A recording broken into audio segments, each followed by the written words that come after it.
অনেক দেখেছি তোদের বাহাদুরি, কিন্তু এখন একদম গলার মধ্যে পাড়া দিয়ে বাহাদুরি বের করে দিব। সামনের থেকে আকাশের গায়ে একটা নোকের আঁচড় লাগলেও আমার ভয়ঙ্কর রূপ দেখবি তোরা। যেটাই হোক, যাতে আমি ছোট লোক মানুষ, আমাকে প্রশ্রয় দেবেন তো মাথায় চড়ে বসবো। এসব কেমন কথাবার্তা? এসব বাস্তব কথাবার্তা। আপনি আমার থেকে দূরে থাকুন, কারণ আপনার স্ট্যাটাস আর আমার স্ট্যাটাস আকাশ পাতাল। কোথায় আপনি আর কোথায় আমি? আপনার সাথে চলাফেরা করার যোগ্যতা আমার নেই, সো আপনি প্লিজ দূরে থাকেন। আমি চললাম। ভাইয়া, তুমি আমাকে বিয়ে করবে? আমি তোমার সব কাজ করে দিব। তোমার প্যান্ট ধুয়ে দিব, তোমাকে খাবার বেড়ে দেব, তোমার মাথা টিপে দিব, আর তোমাকে অনেক ভালোবাসবো। সব কিছু করব। তুমি আমাকে বিয়ে করবে? পরন্ত বিকেলে নদীর পাশে বসে নদীর অপরূপ দৃশ্য দেখছিলাম। তখনই পিছনে দেখে একটা বাচ্চা কণ্ঠের মেয়ে কথাগুলো বলে উঠল। পিছনে তাকে দেখে আমার চাচাতো বোন পুতুল, বয়স মাত্র 7 বছর, 3য় শ্রেণীতে পড়ে। এই বয়সেই প্রচণ্ড ইস্ত্রি পাকা হয়ে গেছে। সবসময় আমার পিছনে ঘুরঘুর করে এবং ভালোবাসার কথা বলে। এটা আমাদের পরিবারে সবাই জানে। পুতুলের এমন পাগলামি দেখে কেউ কিছুই বলে না, কারণ সে আমার ছোট চাচা চাচির একমাত্র মেয়ে। অনেক সাধনার পর পুতুলকে পেয়েছে তারা, এবং পুতুলকে আমার মা বাবা অনেক আদর করে। বলা যায় আমার থেকেও বেশি প্রিয় সে। আমিও বাচ্চাটাকে কম ভালোবাসি না। যখন যা আবদার করে তখন তাই করি। সবাই পিচ্চিটার এমন পাগলামিগুলো মজা ভেবে উড়িয়ে দেয়। সবাই ভাবি বড় হয়ে গেলে আর এমন পাগলামি করবে না। তবে ওর এমন পাগলামির পিছনে হয়তো বা দোষী আমি নিজেই, কারণ আমরা যৌথ পরিবার। আমার বাবা এবং ছোট চাচা, তারা 2 ভাই, আর বেঁচে আছে শুধু দাদি। পুতুলের যখন জন্ম হয় তখন ওকে আমি শখের বশবর্তী হয়ে কোলে নিয়েছিলাম। তখন আমি ক্লাস 3তে পড়ি। ছোট বাচ্চাদের সবাই আদর করে, এটাই স্বাভাবিক। আমিও তার বিকল্প নয়। আমি প্রথমে পুতুলের কপালে একটা চুমু খাই, সঙ্গে সঙ্গে পিচ্চিটা নড়ে চড়ে উঠল। হয়তো বা ভালোবাসা প্রথম পরশ পেয়েছিল, তাই কেঁপে উঠেছিল। তারপর যখন ওর গালে চুমু খেতে যাব, তখনই ওর মুখটা ঘুরিয়ে নেয় এবং তার ঠোঁটে আমার ঠোঁট লেগে যায়। ঠিক সেই সময় থেকে মেয়েটা আমার পিছনে লেগে আছে। হয়তো বাথনটা সেখানে বেঁধে দিয়েছে উপর থেকেই। জন্ম হওয়ার পর থেকেই পিচিটা খুব কাঁদছিল, কিন্তু যখনই আমার ঠোঁটের স্পর্শ পেল, ঠিক তখনই কেন জানি না একদম কান্না বন্ধ করে খিলখিল করে হাসতে লাগলো। সবাই এটা দেখে অবাক হয়েছিল বটে, কিন্তু আমি সেদিন অনেকটি খুশি হয়েছিলাম। যেটা একজন মা করতে পারলো না, সেটা আমি করে দেখিয়েছি। দাঁত ছিল না, তবুও তার হাসিটা অনবদ্য। পিচিটা দেখতে ছোট থেকে একদম পুতুলের মতোই, তাই আমি পিচিটাকে পুতুল বউ বলে ডাকি। সবাই ওকে পুতুল বলে, আর আমি ডাকি পুতুল বউ বলে। আমি পুতুলের হাত একটু শক্ত করে ধরে কাছে টেনে বললাম, দুধে আলতা গায়ের রং, তাই একটু ছোঁয়া পেতেই সাদা জায়গা লাল হয়ে গেছে। ওর কানটা একটু টেনে দিয়ে বললাম, এই ইসরে ফাঁকা, তুই কি কখনো ঠিক হবে না? সবসময় তো পাকা পাকা কথা বলিস কেন? পড়ালেখা শেষ করে বের উপযুক্ত হয়ে বিয়ের কথা বলবি। পিচিটা আমার কাছে আরো একটু চেপে বসলো। আমি পড়ালেখা শেষ করলে তুমি আমাকে বিয়ে করবে? মহা মুশকিলে পড়লাম তো। এই তো দেখছি শুধু আমাকে বিয়ে করতে চায়। আচ্ছা ঠিক আছে, আমি তোকে বিয়ে করব, তবে আগে তুই বড় হয়ে বিয়ের উপযুক্ত হবি তারপর। পিচিটা ইয়াহু বলে চিৎকার করে টাস করে আমার গালে একটা চুমু খেয়ে বাড়ির দিকে দৌড় দিল। কি সাংঘাতিক মেরে বাবা! ইচ্ছে করছে এক্ষুনি এগিয়ে ধরে দুঘা লাগিয়ে দিই। পরেক্ষণে ও তিরিং বিরিং করে লাফে দৌড়ানো দেখে আমার মুখে হাসি ফুটে উঠল। পিচিটাকে মারামারি নিয়েও যত মুশকিল, কাউকে ওর গায়ে হাত লাগাতেই দেয় না। এমনকি পুতুলের মা বাবা পুতুলকে মারার সাহস পায় না আমার ভয়ে, কারণ পুতুলকে শুধু আমি একাই মারি, আর কাউকে মারতে দেয় না। মনে হয় পুতুল আমার নিজস্ব সম্পত্তি, তাই আমি একাই ওর উপর অধিকার খাটাতে পারি, আর কেউ পারে না। আমার এমন কাণ্ড দেখে সবাই শুধু হাসে। পুতুলকে যখন তার মা মারতো তখন প্রচণ্ড রেগে যেতাম। সেই থেকে আর চাচি পুতুলের গায়ে হাত তোলে না। সন্ধ্যার দিকে বাড়ি ফিরলাম, চাচিকে দেখলাম রান্নাঘরে, হয়তো নাস্তা বানাচ্ছে। আমি চাচির দিকে এগিয়ে গিয়ে প্রশ্ন করলাম, ছোট মা, পুতুল বউ কোথায়? ওহ মুগ্ধ বাবা, তুই এসেছিস? ঘরে গিয়ে দেখ, টিভিতে কার্টুন দেখছে। আমি রেগে গেলাম। এটা কি তার টিভি দেখার সময়? তোমাকে পড়তে বসানি কেন? আমার কি সেই সাধ্য আছে যে ওকে পড়তে বসাবো? একমাত্র তুই তো পারিস। দাঁড়াও, ওর কান দুটো আমি মলে দিচ্ছি। এই বলে আমি ছোট চাচির ঘরে গেলাম। ঘরে গিয়ে আমি তো অবাক, কারণ পুতুল টিভি না দেখে বই নিয়ে পড়তে বসেছে। হয়তো আমার উপস্থিতি টের পেয়েছে। মেয়েটা আমাকে প্রচুর ভয় পায়। পুতুল আমাকে দেখে আহ্লাদি কণ্ঠে বলল, ভাইয়া, আমার জন্য চকলেট নিয়ে এসেছো? পিচিটার সব আবদারগুলোর মধ্যে অন্যতম একটা আবদার হলো তার চকলেট চাই। পড়া শেষ করে রাতে ডিনারের পর চকলেট পাবি, তুই পড়তে থাক, আমি হাত মুখ ধুয়ে আসছি। এই বলে আমি আমার রুমে এসে হাত মুখ ধুয়ে নিলাম। তারপর আবার ছোট চাচি ঘরে গেলাম বই নিয়ে। আমিও পড়ি এবং পিছিটাকে পড়াই। আমি এবার নবম শ্রেণীতে পড়ি। আমি গিয়ে পড়ার টেবিলে বসলাম। পিছিটাও সুর সুর করে আমার কাছে আসলো। পুতুল বউ, তোকে কালকে একটা কবিতা মুখস্থ করতে বলেছিলাম না, মুখস্থ হয়েছে? পিছিটা মাথা বাঁকিয়ে উত্তর দিল, হ্যাঁ ভাইয়া, মুখস্থ হয়েছে। তাহলে সেটা এখন না দেখে খাতায় লিখে দে আমাকে। ঠিক আছে ভাইয়া। পিসিটাকে কবিতা লিখতে দিয়ে আমি অঙ্ক কষতে লাগলাম, কিন্তু কিছুতেই অঙ্কটা সমাধান করতে পারছি না। খানিকক্ষণ পর মা আর ছোট মা নাস্তা নিয়ে আসলো। ছোট মাকে দেখার সঙ্গে সঙ্গে বললাম, দেখো না ছোট মা, আমি কিছুতেই অঙ্কটা মেলাতে পারছি না, একটু বুঝিয়ে দাও না। আমার ছোট চাচি মাস্টার্স কমপ্লিট করেছে আর আমার মা সামান্য একজন ইন্টার পাস, কিন্তু আমার ছোট চাচি কখনো আমার মাকে শিক্ষা নিয়ে খোটা দেয়নি, সবসময় বড় বোনের মধ্যে সম্মান করে। এতে বোঝা যায় সে একজন সুশিক্ষিত। আমাদের সমাজে এমন হাজারো মানুষ আছে যারা নিজের থেকে অল্প শিক্ষিত মানুষদেরকে অপমান করে, মুখে মুখে অপমান না করলেও ব্যবহারে বুঝিয়ে দেয়। প্রাতিষ্ঠানিক শিক্ষা মানুষকে শিক্ষিত করে তোলে, কিন্তু অমানুষকে মানুষ করতে পারে না। তাই প্রাতিষ্ঠানিক শিক্ষার পাশাপাশি ভালো মানুষ হওয়া তার জরুরি। শুধুমাত্র প্রাতিষ্ঠানিক শিক্ষা না থাকলে আপনি একটা মানুষকে মূর্খ বলতে পারেন না, বরং মূর্খ হচ্ছে তারাই যারা শিক্ষা এবং শিক্ষিতের মূল্য দিতে জানে না। চাচি আমার কাছে এসে টেবিলে নাস্তা রেখে মাথায় হাত বুলিয়ে বলল, বাবা আগে নাস্তাটা করে নাও দুজন, তারপর বুঝিয়ে দিচ্ছি। তারপর আমরা দুজন নাস্তা করলাম আর আমাদের দুই মা বসে গল্প করলো। আমাদের কাহিনীগুলো অনেক মজার। ছোটো মামাকে পড়ায় আর আমি পিচ্চিকে পড়াই। নাস্তা শেষ করার পর ছোটো মামাকে সুন্দর করে বুঝিয়ে দিয়ে রান্না করতে চলে গেল। আমরা পড়াশোনা করতে লাগলাম আর ওদিকে আমার দুই মা রান্না করতে লাগলো। পড়া শেষ করে পিচ্চিটাকে ড্রয়িং রুমে নিয়ে গেলাম। সেখানে বাবা এবং চাচু খোঁজ গল্পে মেতে রয়েছে। চাচু একজন ব্যাংকার আর আমার বাবা উচ্চ বিদ্যালয়ের প্রধান শিক্ষক। আমরা গিয়ে তাদের পাশে বসলাম। বাবা পিচ্চিটাকে কোলে তুলে নিল। তোমাদের পড়া শেষ হলো মামুনি? পিচ্চিটা একটা ভুবন বোলানো হাসি দিয়ে উত্তর দিল, হ্যাঁ বড় বাবা, আমার পড়া শেষ হয়েছে। জানো বড় বাবা আজ কি হয়েছে? কই না তো মামুনি, তুমি বলো কি হয়েছে। আজকে ভাইয়াকে পড়া ধরেছিলাম, ভাইয়া পারেনি, কিন্তু আমি পেরেছি। পিচ্চিটা কথাটা বলেই সে কি হাসি। ওর তালে তালে চাচু বাবা হেসে দেয়। মেয়েটা সবসময় চালাকি করে চিন্তায় থাকে। চাচু আমাকে জিজ্ঞেস করে, তা বাবা মুগ্ধ, তোমার লেখাপড়া কেমন চলছে? আমি মিষ্টি হাসিতে বললাম, ভালো। বাবা আমার খাতা শেষ হয়ে গেছে, কিছু টাকা দাও, কাল আমি খাতা এবং ডায়েরি কিনবো। আচ্ছা, কাল সকালে তোমার মায়ের কাছে নিও। এভাবে আমরা চারজন মিলে আড্ডা দিলাম খানিকক্ষণ। তারপর মায়ের ডাক পড়লো খাওয়ার জন্য। সবাই খাবার টেবিলে গিয়ে বসলাম। খাবার খেতে খেতে পিচ্চিটা হঠাৎ করে বলল, মা তুমি জানো ভাইয়া আমাকে আজ কি বলেছে? পুতুলের কথা শুনে আমি ভীষণ খেলাম। কি না কি বলে প্যাঁচ লাগিয়ে দেয় কি জানে। মেয়েটা মাঝে মাঝে এমন কথা বলে, ওর কথা শুনে হার্ট অ্যাটাক হওয়ার মতো অবস্থা হয়। এখন না জানি কি বলে। সে ভয়ে গলায় ভাত আটকে গেল। কোনো মতে পানি খেয়ে ভাতটা নামিয়ে নিলাম। আমি চোখ পাকিয়ে পুতুলের দিকে তাকালাম। ছোট মা বলল, কি বলেছে? পুতুল খাওয়া বন্ধ করে বলল, ভাইয়া আজ বিকেলে নদীর পাড়ে বসেছিল, আমি সেখানে গিয়ে বললাম, ভাইয়া তুমি আমাকে বিয়ে করবে? আমি তোমার প্যান্ট ধুয়ে দিব, তোমার খাবার বেড়ে দেবো, তোমার সব কাজ করব। তখন ভাইয়া কি বলে জানো? সবাই জিজ্ঞাসানোর দৃষ্টিতে তাকিয়েছে পুতুলের দিকে। আমার তো চোখ বেরিয়ে আসার উপক্রম। তারপর নিজে বলতে শুরু করলো, তখন ভাইয়া বলে, আমি পড়ালেখা শেষ করে বড় হব, তারপর ভাইয়া আমাকে বিয়ে করবে।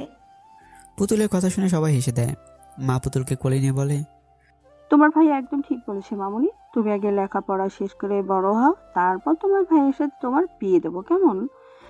পুতুল শুধু মাথা নাড়ালো। মেয়েটা এই বয়সে বিয়ে নিয়ে তো পাকা পাকা কথা বলে, না জানি বড় হলে কি করে। এ তো আমাকে কোলে তুলে নিয়ে বিয়ে করবে। ছোট মা পুতুলে কান টেনে নিয়ে বলল, খুব পেকে গেছো তাই না? এবার পাকা পাকা কথা বন্ধ করে খাবার খেয়ে নাও চুপ করে।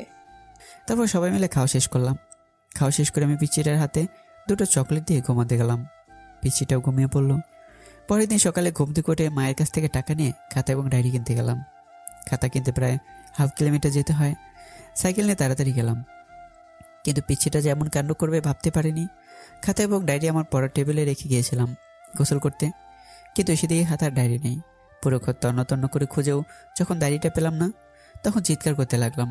মা এসে বলল, কি হয়েছে এভাবে সারার মতো জিজ্ঞেস করছিস কেন?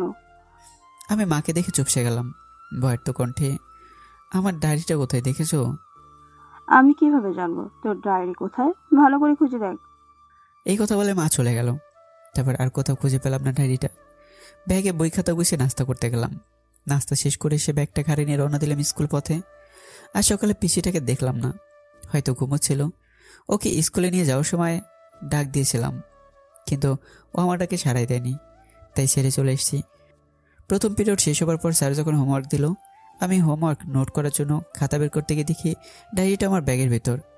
আশ্চর্য হয়েছিলাম আমি তো আসার সময় ডায়েরিটা ব্যাগে রাখিনি, তাহলে কে রাখলো? যাক, ভালো হয়েছে। এটা ভেবে ভালো লাগছে যে আমার সদ্য কেনা নতুন ডায়েরিটা হারায়নি। আমি ডায়েরি খোলার পর সপ্তম আসমানে চলে গেলাম। প্রথম পৃষ্ঠায় বড় বড় করে তেরা ব্যাখ্যা করে লেখা ভালোবাসি। লেখাটি দেখে সঙ্গে সঙ্গে আমি বেকুব বনে চলে গেলাম। এটা কে লিখলো এভাবে, তাও আবার বাঁকা করে? তবে দেখে মনে হচ্ছে বেশ কাঁচা হাতের লেখা। আমি পরের পৃষ্ঠা উল্টালাম, একই অবস্থা। এভাবে প্রতিটি পৃষ্ঠায় শেষ করলাম, কিন্তু একটা পৃষ্ঠা ভালো নেই। সব পৃষ্ঠাতে বড় বড় করে লেখা ভালোবাসি। আমি ভালোভাবে কেয়ার করে দেখলাম লেখাগুলো ঠিক পিচিটার হাতে লেখার মতো। আমি ভালোভাবে বুঝতে পারলাম এটা পিচিটার কাজ। একবার বাড়ি যাই, ওকে বুঝিয়ে দেবো এমন দুষ্টিমি করে ফল কি হয়। কোনো রকমের টিফিন পিরিয়ড পর্যন্ত ক্লাস করে পালিয়ে গেলাম। বাড়ি গিয়ে ব্যাগটা টেবিলের উপর রেখে আগে গোসল করে নিলাম। তারপর আনমনে খুঁজতে লাগলাম পিচিটাকে, কিন্তু কোথাও খুঁজে পাচ্ছি না। ছোটো মাকে জিজ্ঞাসা করলাম, ছোটো মা বলে জানে না। মাকেও জিজ্ঞাসা করলাম, মা বলে জানে না। তাহলে কি পিচিটা উধাও হয়ে গেল? পুরো বাড়ি খুঁজলাম, কিন্তু কোথাও পেলাম না। তারপর ভালোভাবে লক্ষ্য করলাম রান্না করে মায়ের শাড়ির আঁচলটা বেশ লম্বা হয়ে আছে, তার সাথে নিচে ফুলে রয়েছে, আর কিছু একটা নড়াচড়া করছে। আমার আর বুঝতে বাকি রইল না আমার জননী পিচিটাকে সেফটি দিচ্ছে। পিচিটা আমার ভয়ে লুকিয়ে আছে, হয়তো নিজে তার কর্মগুলো মায়ের কাছে স্বীকার করেছে। আর সে যতই দোষ করুক না কেন, আমার জননী তো কিছুই বলবে না। আমি ধীরে ধীরে মায়ের পাশে গিয়ে দাঁড়ালাম। পাশের টেবিল থেকে একটা গাজর নিয়ে খেতে খেতে মাকে বললাম, মা কি করছো তুমি? দেখার পরও জিজ্ঞেস করিস কি করছি? মানে বলতে চাইছি যে কি রান্না করছো? আবার পুতুল ছোড়া গাজরের হালুয়া খেতে চেয়েছে, তাই হালুয়া রান্না করছি। এমন বজ্জাত মেয়েকে ঘটা করে হালুয়া খাওয়ার কি আছে? বাজার থেকে একটা লাঠি এনে লাঠির মার খাও। কথাটা আমি বিড়বিড় করে বললাম, যেটা পরিষ্কার করে শুনতে পাইনি। মা কপাল কুচকে জিজ্ঞাসা করে, কি বললি তুই? কিছু বলিনি তো।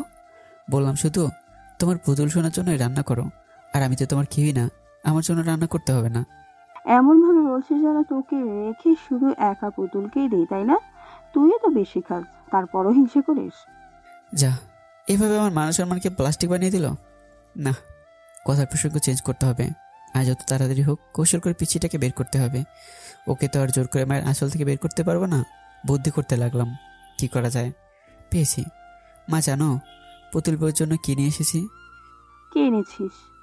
স্কুল থেকে আসার সময় ওর জন্য এক ব্যাগ চকলেট নিয়ে এসেছি, কিন্তু ওকে তো খুঁজে পাচ্ছি না। যাই হোক, চকলেটগুলো ফেরত দিয়ে আসি। খেললা পথে ব্যাস কাজ হয়ে গেছে। চকলেটের কথা শোনার সাথে সাথে এক লাফ দিয়ে মায়ের শাড়ির আঁচল থেকে বেরিয়ে আসলো আর বলতে লাগলো, এই তো ভাইয়া, আমি এখানে, আমাকে চকলেট দাও। পুতুল বুঝতে না পারলেও মা আর ছোট মা বেশ ভালোভাবে বুঝতে পেরেছে এটা পুতুলকে ধরার জন্য আমার একটা টোপ ছিল। এদিকে হাসতে হাসতে ছোট মার অবস্থা শেষ। ছোট মা হাসতে হাসতে পুতুলকে বলল, অবশেষে ধরা পড়লে ফাঁদে, এবার ঠেলা সামলাও। আমি পুতুলের হাত ধরে বললাম, চকলেট খাবি তাই না? হ্যাঁ খাবো, দাও। চল আমার ঘরে, সেখানে তোকে অনেক যত্ন করে চকলেট খাওয়াবো। লাফাতে লাফাতে আমার ঘরে আসলো। তারপর দরজাটা লাগিয়ে দিয়ে শুরু হয়ে গেল ধূপধপ শব্দ। মায়ের হবে কিন্তু কোনো সাউন্ড হবে না। কিছুক্ষণ পর দরজা খুলে দিলাম। পিসিটা হামা করে কাঁদতে কাঁদতে চলে গেল ঘরে। এখন ঘরে গিয়ে শুয়ে শুয়ে কান্না শুরু করে দেবে। মা আমাকে বকলো, একটা থাপ্পড়ও মেরেছে। তারপর আমি আবার না খেয়ে ঘুমিয়ে পড়লাম। বিকেলে ঘুম থেকে উঠলাম, শুনলাম পিচিরা নাকি কিছুই খায়নি। বেশ খারাপ লাগলো আমার, মনটা খারাপ হয়ে গেল। আমার কারণে কিছু খায়নি মেয়েটা, এখন নাকি ঘুমোচ্ছে। আমের কাছে গিয়ে বসলাম, ডাকতে লাগলাম আদরি কণ্ঠে। আমারটাকে পিছিটার ঘুম ভেঙে গেল। হাতের উল্টো পিঠ দিয়ে চোখ দুটো ডলতে ডলতে আমার দিকে তাকায়। আমাকে দেখার সাথে মুখ ফিরে নেয় অভিমানে। এতটুকু মেয়ে, অথচ অভিমানটা তার অনেক বড়। আমি পিছিটাকে আমার দিকে ঘুরিয়ে নিয়ে বললাম, কিরে আমার পুতুল বউ, আমার সাথে কথা বলবে না? আমার পুতুল বউটা পাহাড় সমান অভিমান মুখে জড়ো করে বলল, আমি তোমার সাথে কোনো কথা বলবো না, তুমি পচা, আমাকে শুধু মারো। কথাটি বলে আমার পুতুল বউটা ফুপিয়ে ফুপিয়ে কেঁদে ওঠে। ওর এমন কান্না দেখে আমার মনটা ডুকরে উঠল। এর আগে ওভাবে কখনো কাঁদিনি মেয়েটা, আজ হয়তো একটু বেশি শাস্তি দিয়ে ফেলেছি। পিছিটাকে বুকের সাথে জড়িয়ে ধরে বললাম, তোকে কথা দিলাম আর কখনো মারবো না। চল আমরা ঘুরতে যাই। সত্যি আমাকে আর কখনো মারবে না? আমাকে সাইকেলে নিয়ে ঘুরবে? হ্যাঁ সত্যি, তোকে আর মারবো না। আর হ্যাঁ, তোকে সাইকেলে নিয়ে ঘুরবো। পিছিটা ঠাস করে আমার গালে একটা চুমু খেলো। ওর পাগলামিগুলো আমাকে অনেক শাস্তি দেয়। মাঝে মাঝে ভাবি, এভাবে যদি কেটে যেত সারাটি জীবন তাহলে কতই না ভালো হতো। মানুষের জীবনে সব চাওয়া পাওয়াগুলো পূর্ণতা পায় না। তারপর আমরা দুজনে ফ্রেশ হয়ে খাবার খেয়ে নিলাম। আমি খাইয়ে দিয়েছি পিচ্ছিটাকে। খাওয়ার সময় আমার আঙ্গুলে কামড় দিয়েছিল। কামড় দেওয়ার পর সে কি খুশি, খেলখেল করে হাসছিল। হাসতে হাসতে গলায় ভাত আটকে গিয়েছিল। তারপর হাসা বাদ দিয়ে একদারে কাশতে লাগলো। শয়তানদের অবস্থা মনে হয় এমনই হয়, বেশি বান্দ্রামকুলা যা হয় আর কি। তারপর পিছিটাকে সাইকেলে নিয়ে পুরো গ্রাম ঘুরতে লাগলাম। সাইকেলের পিছনে বসালে পড়ে যেতে পারে, তাই সামনে বসে নিয়েছি। আমি সাইকেল চালাচ্ছিলাম আর সে ননস্টপ বকবক করে যাচ্ছিল। চলার পথে আইসক্রিম, হাওয়াই মিঠাই, চকলেট অনেক কিছুই খেয়েছে। আর আমার পকেটে 12টা বাজিয়ে দিয়েছে। ওর অভিমান ভাঙাতে গেলে আমার পকেটে 12টা বাজি সবসময়। অবশেষে আমার পুতুল বইয়ের আবদার হলো তাকে কাচের চুড়ি কিনে দিতে হবে। আমি ওকে বললাম, এখন কাচের চুড়ি কোথায় পাবো? আশেপাশে তো কোনো দোকানও নেই। পিসিটা সামনের দিকে হাত বাড়িয়ে বলল, ওই দেখো ফেরিওয়ালা আমাদের দিকেই আসছে। যেখানে বাঘের ভয় সেখানেই সন্দেহ হয়। ফেরিওয়ালার কি এখনই আসতে হলো? কেয়ার করা বাধ্য হয়ে কিনে দিলাম কাচের চুড়ি। শখ করে যখন চেয়েছে তখন আর না করি কি করে। পিসিটার মুখের হাসিটাই যে আমার সব কিছু। ওর ভবন বলানো হাসিটা দেখলে কেন জানি না আমার মনটা ঠান্ডা হয়ে যায়। আচ্ছা, আমি কি পিসিটাকে ভালোবাসি নাকি বোনের মতোই ভালোবাসি? রাতে ঘুমোচ্ছিলাম একদিন, রাত প্রায় 1টা বাজে। হঠাৎ করে কান্নার শব্দ পেয়ে ঘুম ভেঙে যায় আমার, কিন্তু কে কাঁদছে বুঝে উঠতে পারছি না। আমি ঘর থেকে বের হয়ে গেলাম। শব্দটা ছোটো মায়ের ঘর থেকে আসছে। এত রাতে কে কাছে? দরজা খোলা আর বাতিও চালু আছে। গিয়ে দেখি সেখানে মা বাবা আছে, পুতুলের পাশে বসে। ছোটো মা পুতুলের মাথায় হাত বুলিয়ে দিচ্ছে আর কাঁদছে, আর মা পুতুলের মাথায় পানি দিয়ে দিচ্ছে। তাহলে কি পুতুলে কিছু হয়েছে? আমি দৌড়ে পুতুলের কাছে গিয়ে দাঁড়ালাম।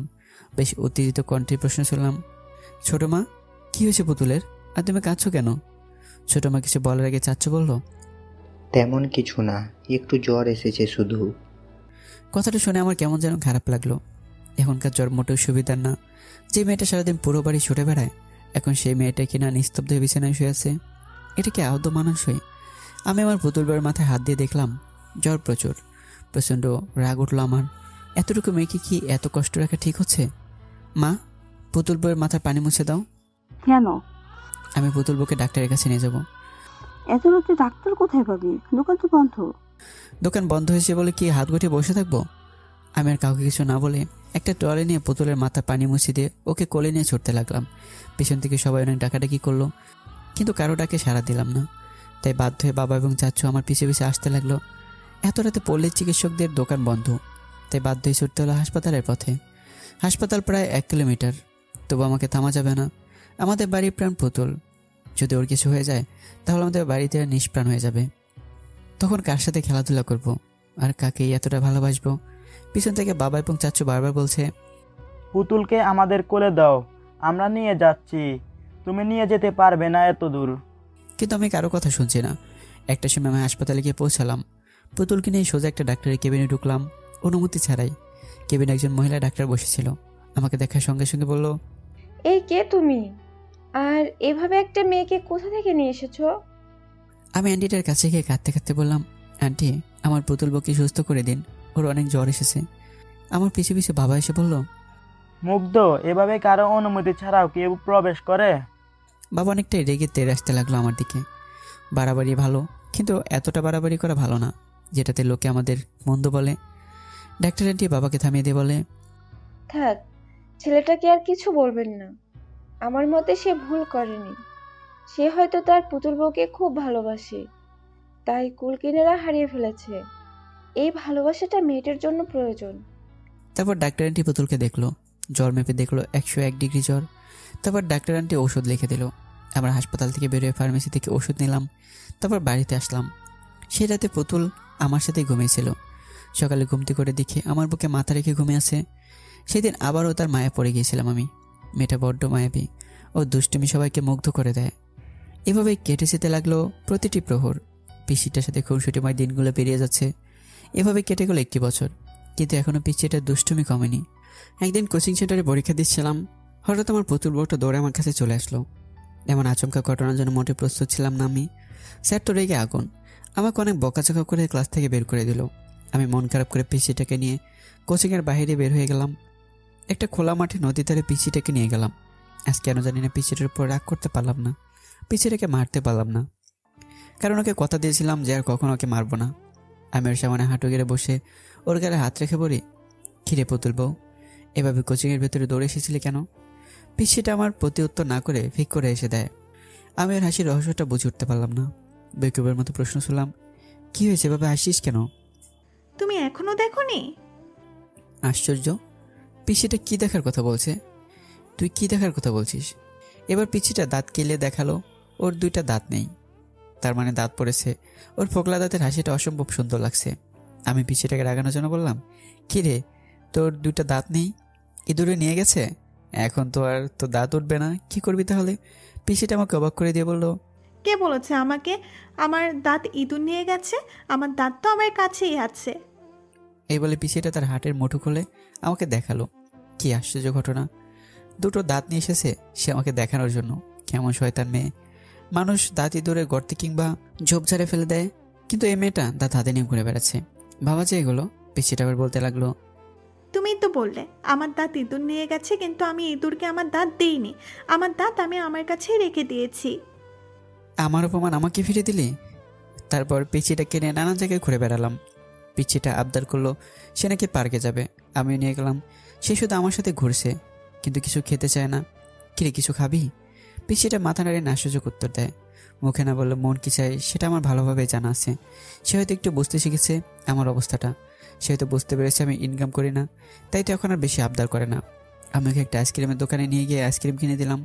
আমার পুতুল বউটা মহা আনন্দে আইসক্রিম খেতে লাগলো। তারপর পিচিটাকে একটা দোলনায় বসিয়ে দোল খাওয়ালাম। সন্ধ্যালোকে বাড়ির পথে রওনা দিই। সেই দিনের পর থেকে আর কখনো কোচিংয়ের সেন্টারে যায়নি। যে শিক্ষক একটা ছোট্ট শিশুকে ভালোবাসতে জানে না, স্নেহ করতে জানে না, সেই শিক্ষকের শিক্ষার আমার কোনো প্রয়োজন নেই। মানুষ মানুষকে ছোট করে, এটা কেমন শিক্ষা? শুধু প্রাতিষ্ঠানিক শিক্ষায় শিক্ষিত হলে হয় না, প্রকৃত শিক্ষিত হওয়ার জন্য একটা ভালো মানুষ হওয়া জরুরি। প্রকৃত অর্থে তারাই শিক্ষিত যারা নিজের বিবেকের কাছে নত হয়ে মানুষকে যাচাই করতে জানে। যে শিক্ষা মানুষকে অহংকারী করে তোলে, সেই শিক্ষার আমার কোনো প্রয়োজন নেই। আমরা প্রতিবাদী হব, কখনো অন্যের কাছে আপোষ করব না। আস্তে ধীরে আমরা যতই বড় হতে থাকি তত আমাদের পাগলামি করে যেন বেড়েই চলেছে। এখন আমি ইন্টার 2nd ইয়ারে পড়ি, আর পিচ্ছিটা 6-এ। সবসময় দুষ্টবে না করলেও যে পিচ্ছিটার শান্তি নেই, আজ পর্যন্ত কতগুলো ছেলে মেয়ের সম্পর্ক ভেঙে দিয়েছে তার কোনো হিসাব নেই। এই তো কিছুদিন আগের কথা, একটা পার্কে দুজন কাপত কাপত দিয়ে বসে ছুটিয়ে প্রেম করছিল। একদম মাখামাখি অবস্থা তাদের। এটা দেখার পর পিচ্ছিটা আমাকে বলে, ভাইয়া দেখেছ শয়তান দুটা পার্কের ভেতরে কি করছে? যার যেটা খুশি করুক, তাতে তোর কি? তুই ঘুরতে এসেছিস, ঘুরবি ফিরবি, তারপর বাসা ফিরে যাবি। তা তো হয় না ভাইয়া, দেখো কি করি। এই বলে পিছিয়ে দৌড়ে সে কপত কপতির কাছে গেল। আমি পিছন থেকে কত ডাকলাম, কিন্তু আমারটাকে সাড়া দিল না। না জানি কি কাণ্ড বাতিয়ে বসে পিছিয়েটা। আমার কোনো কথাই শোনে না, সবসময় শয়তানি করে, বড্ড বেশি দুষ্ট হয়েছে। পুতুল একদম তাদের সামনে গিয়ে দাঁড়ালো, পাক্কা বড়িদের মতো কোমরে হাত দিয়ে বলতে লাগলো, ভাইয়া তুমি এখানে, আর আমার আপু তোমার জন্য অপেক্ষা করছে। পুতুলকে দেখে তারা দুজনে একটু সরে বসে। তারা পুতুলের কথা অবাক হয়েছে বটে। ছেলেটি কিছু বলার আগে মেয়েটি বলে উঠল, তোমার আপু ওর জন্য অপেক্ষা করছে কেন? পুতুল খুব রাগে মেয়েটিকে উত্তর দেয়, আই মেয়ে, তুমি আমাদের শালিতুলা ভাইয়ের মাঝে কথা বলছো? ছেলেটি শুধু বেকিবার মতো পুতুলের কাণ্ড দেখছে, কিছু যে বলবে সেই সুযোগও পাচ্ছে না। এবার মেয়েটা চোখ গরম করে ছেলেটির দিকে তাকায়। ছেলেটা তো বয়স শেষ, ঢোক গিলতে লাগলো। মেয়েটা ছেলেটা কলার ধরে বলে, কে এই মেয়েটা? আমার তো কোনো ছোট বোন নেই, তাহলে তোকে দুলাভাই বলে ডাকছে কেন? সত্যি করে বল, আর কার সাথে রিলেশন করিস? ছেলেটা যা যায় অবস্থা, কোন রকমে মুখ খুললো, বিশ্বাস করো বাবু, আমি আর কারোর সাথে রিলেশন করি না। তাহলে এই মেয়েটা তোকে দুলাভাই বলছে কেন? আর কোন মেয়ে তোর জন্য অপেক্ষা করছে? আমি জানি না কে এই মেয়ে, আর এটাও জানি না আমার জন্য কি অপেক্ষা করছে। তাদের কথার মাঝে পুতুল টানা ঢুকে দিয়ে বলল, এই দুলা ভাই, তুমি মিথ্যা বলছো কেন? আমার আপুর সাথে 1 বছর প্রেম করে এখন অন্য মেয়েকে নিয়ে ঘুরছো? দাঁড়াও, আপুকে গিয়ে বলছি। এই বলে পুতুল সেখান থেকে আস্তে আস্তে কেটে পড়লো। এর মধ্যে মেয়েটা সাংঘাতিক ঝগড়া বাঁধিয়ে ফেলেছে। কি সাংঘাতিক মেয়ে মাইরি! এতটুকু সময়ের মাঝে একটা সম্পর্কে 12টা বাজিয়ে দিল। পিসিটা এমন ভাব নিয়ে আমার সামনে আসলো, মনে হয় কত বড় একটা মিশন সাকসেস করে এসেছে। আমার সামনে এসে মুখে হাত দিয়ে মুখ টিপে টিপে হাসতে লাগলো। ভুরু কুচকে প্রশ্ন করলাম, এভাবে গাদার মধ্যে আসছিস কেন? ভাইয়া তুমি বলেছিলে না যে আমি কোনো কাজের নয়? দেখেছো আজ কত বড় একটা কাজ করলাম। সরকারের উচিত আমাকে একটা নোবেল দেওয়া। বাদিয়ে দিয়ে আসলো মানুষের মধ্যে ঝগড়া, আর সে বলছে কিনা কত বড় একটা কাজ করে আসলো, আবার মুখ বড় করে নোবেলও চায়। এমন বিচ্ছু সহায়তা কখনো দেখিনি আমি। পিছিয়ে কথা শুনে ফিক করে এসে দেই। এটা দেখে সেই ছেলে মেয়ে আমার দিকে অবাক হয়ে তাকায়। ছেলেটা মেয়েটাকে বলে, ওই দেখো ওরা দুজন হাসাহাসি করছে, তার মানে তারা ইচ্ছে করে আমাদের মাঝে ঝগড়া বাঁধিয়ে দিয়েছে। এটা বলে তারা দুজন আমাদের ধাওয়া করতে লাগলো। আমাদের আর পাইকে কোনো রকমের পিছিটার হাত ধরে দেই দৌড়। এই পিছিটার জন্য কোথাও শান্তি নেই, কোনো না কোনো কাণ্ড ঘটাবেই। কোনো রকমের প্রাণ বাঁচিয়ে পালিয়ে এসেছি। এই কিছুদিন পরে ঘরে বসে ফোনে গেমস খেলছিলাম। পিছিটা কোত্থেকে যেন আসলো খুব সাজুগুজু করে, মনে হয় কোনো অনুষ্ঠানে যাবে। ভাইয়া দেখো তো আমাকে কেমন লাগছে। আমি গেমের মধ্যেই মনোনিবেশ রেখে বললাম, অনেক সুন্দর লাগছে। ওহ, ফোনটা রাখো তো। আমি ফোনটা পাশে রেখে পিছিটার দিকে তাকালাম। আচ্ছা রাখলাম, এবার বল কি বলবি? শুনেছ পাশের এলাকায় নাকি একটা মেয়ের বিয়ে? হ্যাঁ শুনেছি, তার বিয়ে, তাতে আমার কি? আর তুই এত সুন্দর করে সেজেছিস কেন? কোথাও যাবি নাকি? সেই বিয়ের বাড়িতে যাব বলেই তো সেজেছি। পিছিটার কথা শুনে আমার চোখ দুটো একদম রসগোল্লার মতো হয়ে গেল। বিনা দাওয়াতে কেউ কিভাবে বিয়ে বাড়িতে যায়? কিন্তু তারা তো আমাদের দাওয়াতই করেনি। বিনা দাওয়াতে কিভাবে যাবি? বিনা আমন্ত্রণে দাওয়াত খাওয়ার চেয়ে কি মজা তা তুমি বুঝবে না। এখন সুন্দর দেখে একটা পাঞ্জাবি পরে নাও তো। কি সাংঘাতিক কাহিনী! বিনা আমন্ত্রণে নাকি দাওয়াত খেতে যাবে? আমি যেতে পারবো না। ঠিক আছে, না গেলে নাই, আমি একাই যাব। এই বলে পিছিটা যেতে লাগলো। আচ্ছা ঠিক আছে দাঁড়া, আমি যাচ্ছি। কখন কি বিপদ ঘটায় তার কোনো নিশ্চয়তা নেই, তাই বাধ্য হলাম যেতে। কালো রঙের একটা পাঞ্জাবি পরলাম, তারপর দুজনে মিলে ঘর থেকে বের হলাম। ঘর থেকে বের হতে না হতেই মা এবং ছোট মা সামনে পড়লো। মা আমাদের দুজনকে একসাথে দেখে বলে, কিরে তোরা কোথায় যাচ্ছিস সেভাবে সাজুগুজু করে? বিয়ের দাওয়াত খেতে যাচ্ছি গো বড় মা। পিসিটার কথা শুনে মা এবং ছোট মা দুজনেই দুজনের মুখের দিকে বেকুবের মতো তাকিয়ে রইল। কোথায়? পাশের এলাকায়। কিন্তু তারা তো আমাদের বিয়েতে দাওয়াত করেনি। তোমাদের দাওয়াত করেনি তো কি হয়েছে? আমাকে তো পার্সোনালি দাওয়াত করেছে। কি বলিস এসব? তুই কোথাকার কোন প্রেসিডেন্ট হয় যে আমাদের দাওয়াত না করে তোকে দাওয়াত করবে, তাও আবার পার্সোনালি? বড়মা, তুমি আমার মতো একজন ভদ্র সমাজসেবককে এভাবে অপমান করতে পারো না। আমার সম্মানে লাগে। যে মেয়েটা মানুষের মধ্যে ঝগড়া বাঁধে দেয়, সে বলছে কিনা সে একজন ভদ্র সমাজসেবক? মানাচ্ছে এগুলো? ইসরেপাকে কি আর সাথে বলি? মা এবং বড় মা আর আমাদের পথ আটকালো না, কারণ তারা জানে তারা তাদের পুতুলের সাথে কখনো কথায় পেরে উঠবে না। পথে যেতে যেতে আমাদের কথোপকথন। ভাইয়া, আমরা গিয়ে কি দিয়ে খাওয়া শুরু করবো বলো তো? মুরগির রোস্ট নাকি গরুর কলিজার রোস্ট? তুই কি দিয়ে খাওয়ার চিন্তা করছিস, আর আমি চিন্তা করছি মায়ের খাওয়ার। কথাটা আমি মনে মনে বললাম। আগে গিয়ে দেখ খেতে দেয় কিনা, তারপর ভাববি কি দিয়ে খাওয়া শুরু করবি। আর এসব কি আজগুবি খাবারের নাম বলছিস তুই? গরুর কলিজার আবার কখনো রোস্ট হয়? তাহলে ওটাকে কি বলে? কলিজা ভোনা বলে। ও, ওটাই। আমাদের খেতে দেবে কেন সেটাই জানা নেই, আর সে কেনা কি খাওয়া শুরু করবে সেটা চিন্তা করছে। আজ কপালে মায়ের আছে বিনা দাওয়াতে বিয়ে বাড়ি যাওয়ার জন্য। ভাইয়া কি বলছো অমন বিড়বিড় করে? ভাবছি রে বুড়ি। কি ভাবছো? এটাই ভাবছি যে 40 দিন পর আমাদের 40 কে খাবে। এবার কথা না বলে চুপচাপ চল। পিছিটা হয়তো আমার কথার মানে বুঝতে পারিনি, তাই চুপচাপ হাঁটা ধরলো। আজ আমার প্রথম অভিজ্ঞতা হবে বিনা আমন্ত্রণে দাওয়াত খাওয়ার। না জানি কপালে কি আছে, পিছিটা নিজেও মরবে আর আমাকেও মারবে। ভাগ্য করে পেয়েছিলাম এমন একটা পুতুল বউ, যে সবসময় আমাকে বিপদে ফেলার চিন্তা ভাবনা করে। বিনা দাওয়াতে বিয়ে বাড়িতে এসেছি তো ঠিকই, কিন্তু কপালে যে কি আছে তা একমাত্র আল্লাহ জানে। কিরে, বিয়ে বাড়িতে তো চলে আসলাম, এবার কোন পরিচয় ঢুকবে, বরপক্ষ নাকি? আমার কথা শেষ না হতেই পিছিটা বলে উঠলো, না না, ভুলেও বরপক্ষের কথা বলা যাবে না, কারণ বরপক্ষ তো এখনো আসেনি। যদি বরপক্ষের কথা বলি তাহলে তো পাবলিক আমাদেরকেই ধুলাই দিবে। এতটুকু মেয়ের মাথায় কি বুদ্ধি? আমাদের দুজনের কথোপকথনের মাঝে একজন লোক আসলো। তোমাদেরকে তো আগে কখনো দেখিনি, কি তোমরা আর কোন পক্ষ থেকে এসেছো? আমার গুরুজি হতো আমার পুতুল বউ, সে সবসময় আমার আগে যায়, তাই এবারও সে নিজে উত্তর দিল, আমাদের চিনবেন কিভাবে? আগে কখনো দেখেননি তো, তাই। আর আমরা কোনে পক্ষের লোক? কিন্তু তোমাদের দাওয়াত করেছি বলে তো আমার মনে হয় না। আঙ্কেল, মনে হবে কিভাবে? আপনি যখন আমাদের বাড়িতে দাওয়াত দিতে গিয়েছিলেন তখন তো আমরা নানু বাড়িতে ঘুরতে গিয়েছিলাম, তাই আমাদেরকে দেখেননি। কিন্তু তোমাদের মা বাবাই কই? মা বাবা আমাদের জন্য ভেতরে অপেক্ষা করছে। এই ভাইয়া, চলো, দেরি করলে আবার মা বকবে। এই বলে টানতে টানতে পিচ্ছিটা আমাকে ভেতরে নিয়ে যায়। তারপর একটা টেবিলে বসলাম। কিছুক্ষণ পর খাবার পরিবেশন করা হলো। দুজনে পেট পুরে খেলাম। তারপর স্থান ত্যাগ করে আমরা গ্রামের পিচঢালা রাস্তায় হেঁটে চলেছি। আমরা রাস্তার দুই ধারে সবুজ ফসলে ভরা, যতদূর চোখ যায় শুধু ফসল আর ফসল। গ্রামের মেঠে পথগুলো মানুষের মন ভালো করে দেওয়ার জন্য যথেষ্ট। রাস্তার দুই ধারে দাঁড়িয়ে আছে লম্বা লম্বা ডাব গাছ। বসন্তের ছোঁয়া লেগেছে প্রকৃতিতে। কোকিল তার নিজ কণ্ঠে গান গেয়ে বেড়াচ্ছে মনে সুখে। সৃষ্টির এমন মনোরম দৃশ্য বড়ই মনোমুগ্ধকর। ইচ্ছে করে হারিয়ে যায় এই সুন্দর প্রকৃতিতে, বিলিয়ে দিই নিজেকে। মেঠে পথ ধরে বাড়ির উদ্দেশ্যে হাঁটছিলাম। হঠাৎ পিচ্ছিটা বলে ওঠে, জোর বাচ্চা বেঁচে গেছি, ধরা পড়লে কি যে হতো। কি আর হতো, মানুষ আমার প্লাস্টিক হয়ে যেত। সম্মান আবার প্লাস্টিক, সিলভারের হয় নাকি? পিচ্ছিটার যখন পাকনামি কথা শুনে ওর কানটা টেনে ধরলাম। ওহ ভাইয়া, লাগছে, ছাড়ো। লাগার জন্যই তো ধরেছি। এত পাকা পাকা কথা বলিস কেন? পাকা পাকা কথা কখন বললাম? আমি তো ঠিকই বলেছি। তুমি কখনো দেখেছো মান সম্মান প্লাস্টিকের হয় বা সিলভারের হয়? দেখোনি, তাই তো? তাহলে বলো আমার ফুলটা কোথায়? পিচ্ছির এমন অকাট্য যুক্তি শুনে আমি স্তব্ধ। তবু কান ছাড়লাম না তার। এবার একটু জোরেই টেনে ধরেছি। ভাইয়া ছাড়ো, খুব ব্যথা করছে। আমি কি তোমাদের ঘরের বউ নাকি? যখন খুশি আমাকে মারবে। আমি পিচ্ছিটা কান ছেড়ে দিয়ে বললাম, তুই আমার ঘরের বউ হতে যাবি কেন? তুই তো আমার ঘরের কাজের বুয়া। কি বললে তুমি? আমি কাজের বুয়া? দাঁড়াও, দেখাচ্ছি তোমাকে মজা। এই বলে পিচ্ছিটা আমাকে ধাওয়া করতে লাগলো, আর আমি দৌড়াতে লাগলাম। বেশ খেপে দিয়েছি আমার পুতুল বউটাকে।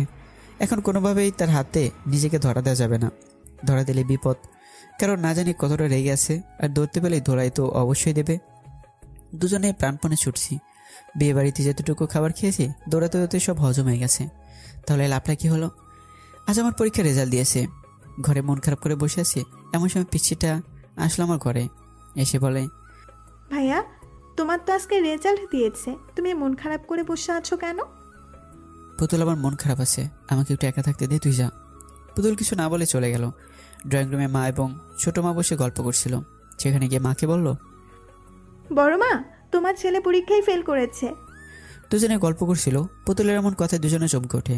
সবাই ভাবছে এত ভালো একটা স্টুডেন্ট কিভাবে ফেল করতে পারে, যে কিনা প্রতিবার প্রথম হয়, এবার সে ফেল করলো। মুগ্ধ ফেল করেছে, তোকে কে বললো? মা প্রশ্নটি করে। কেউ বলেনি, কিন্তু তোমার ছেলে তো মন খারাপ করে বসে আছে। আমি গেলাম। আমাকে বলে আমার মন খারাপ আছে, তুই যা, আমাকে একা থাকতে দে। মার কোনো কথা না বলে সোজা আমার ঘরে চলে আসে। এসে আমাকে একটা থাপ্পড় মারে। মায়ের এমন আচরণে প্রচণ্ড অবাক হয়ে যায় আমি। মা তো কখনো আমাকে অকারণে মারে না, তাহলে আজ কেন মারলো বুঝতে পারলাম না। আমি গেলে হাত দিয়ে মাথা নিচু করে শান্ত কণ্ঠে মাকে প্রশ্ন করি, মা তুমি আমাকে মেরেছো তাতে কোনো সমস্যা নেই, কিন্তু কেন মেরেছো সে কারণটা বলো। মা হঠাৎ করে রেগে গিয়ে ঝাঁঝালো কণ্ঠে বলল, তুই এতবার একটা সত্যি আমাদের কাছে লুকিয়েছিস, আবার সাধু সেজে প্রশ্ন করিস কেমন বললাম? আমি যত মায়ের ব্যবহার দিচ্ছি তত অবাক হচ্ছে। আগে কখনো মায়ের আচরণ এমন হয়নি, কিন্তু আজ হঠাৎ মায়ের কি হলো যার কারণে এতটা বাজে ব্যবহার করছে আমার সাথে। তবে মায়ের এমন অকারণে বাজে ব্যবহার দেখে আমার খুবই মনে আঘাত লেগেছে। কোন সত্যিটা লুকিয়েছে আমি তোমার কাছ থেকে, যার কারণে এতটা বাজে ব্যবহার করছে আমার সাথে? তুই যে ফেল করেছিস তা আমাদেরকে বলছিস? এই কথাটি শুনে সপ্তম আসমান থেকে বললাম, আমি কখন ফেল করলাম? আর মাকে এই কথাটি কে বললো? তোমাকে সব কে বলেছে? পুতুল বলেছে। আজ পুতুল না বললে তো আমরা জানতেই পারতাম না তোর এই ঘটনা। তারপর মা আরও কিছু বকা দিয়ে চলে গেল। আমি ঠায় দাঁড়িয়ে রইলাম। কিছুক্ষণ পর পুতুলকে ডাক দিলাম। পুতুলের লক্ষ্মী মেয়ের মতো আমার ঘরে আসে। আমি পুতুলের হাত ধরে বিছানায় বসালাম। তুই না কি বলেছিস আমি ফেল করেছি? তুমি মন খারাপ করে বসেছিলে, ভেবেছিলাম তুমি ফেল করেছো, তাই বলেছি। কিন্তু আমি তো ভাবিনি যে বড়মা তোমাকে মারবে। সরি ভাইয়া। পিসির এমন অসহায় মুখ দেখে আমি আর রাগ করে থাকতে পারলাম না। তবু বললাম, জানিস তো পুতুল, বেশি বাড়াবাড়ি কোনো কিছুতেই ভালো না, সেটা হোক ভালো কিংবা খারাপ। মজা করার একটা সীমা থাকে। শোন, তোকে একটা গল্প বলি। একটা রাখাল বনে ছাগল চড়াতে যেত। সে গ্রামের লোকদের সাথে মজা করার জন্য বাঘ এসেছে বলে চিৎকার করতে লাগলো। রাখালের চিৎকার শুনে গ্রামের সবাই ছুটে আসলো তাকে সাহায্য করার জন্য, কিন্তু এসে দেখে সেখানে কোনো বাঘ নেই। উল্টো রাখাল হাসছে। এবার আর একবার রাখাল এভাবে মজা করলো।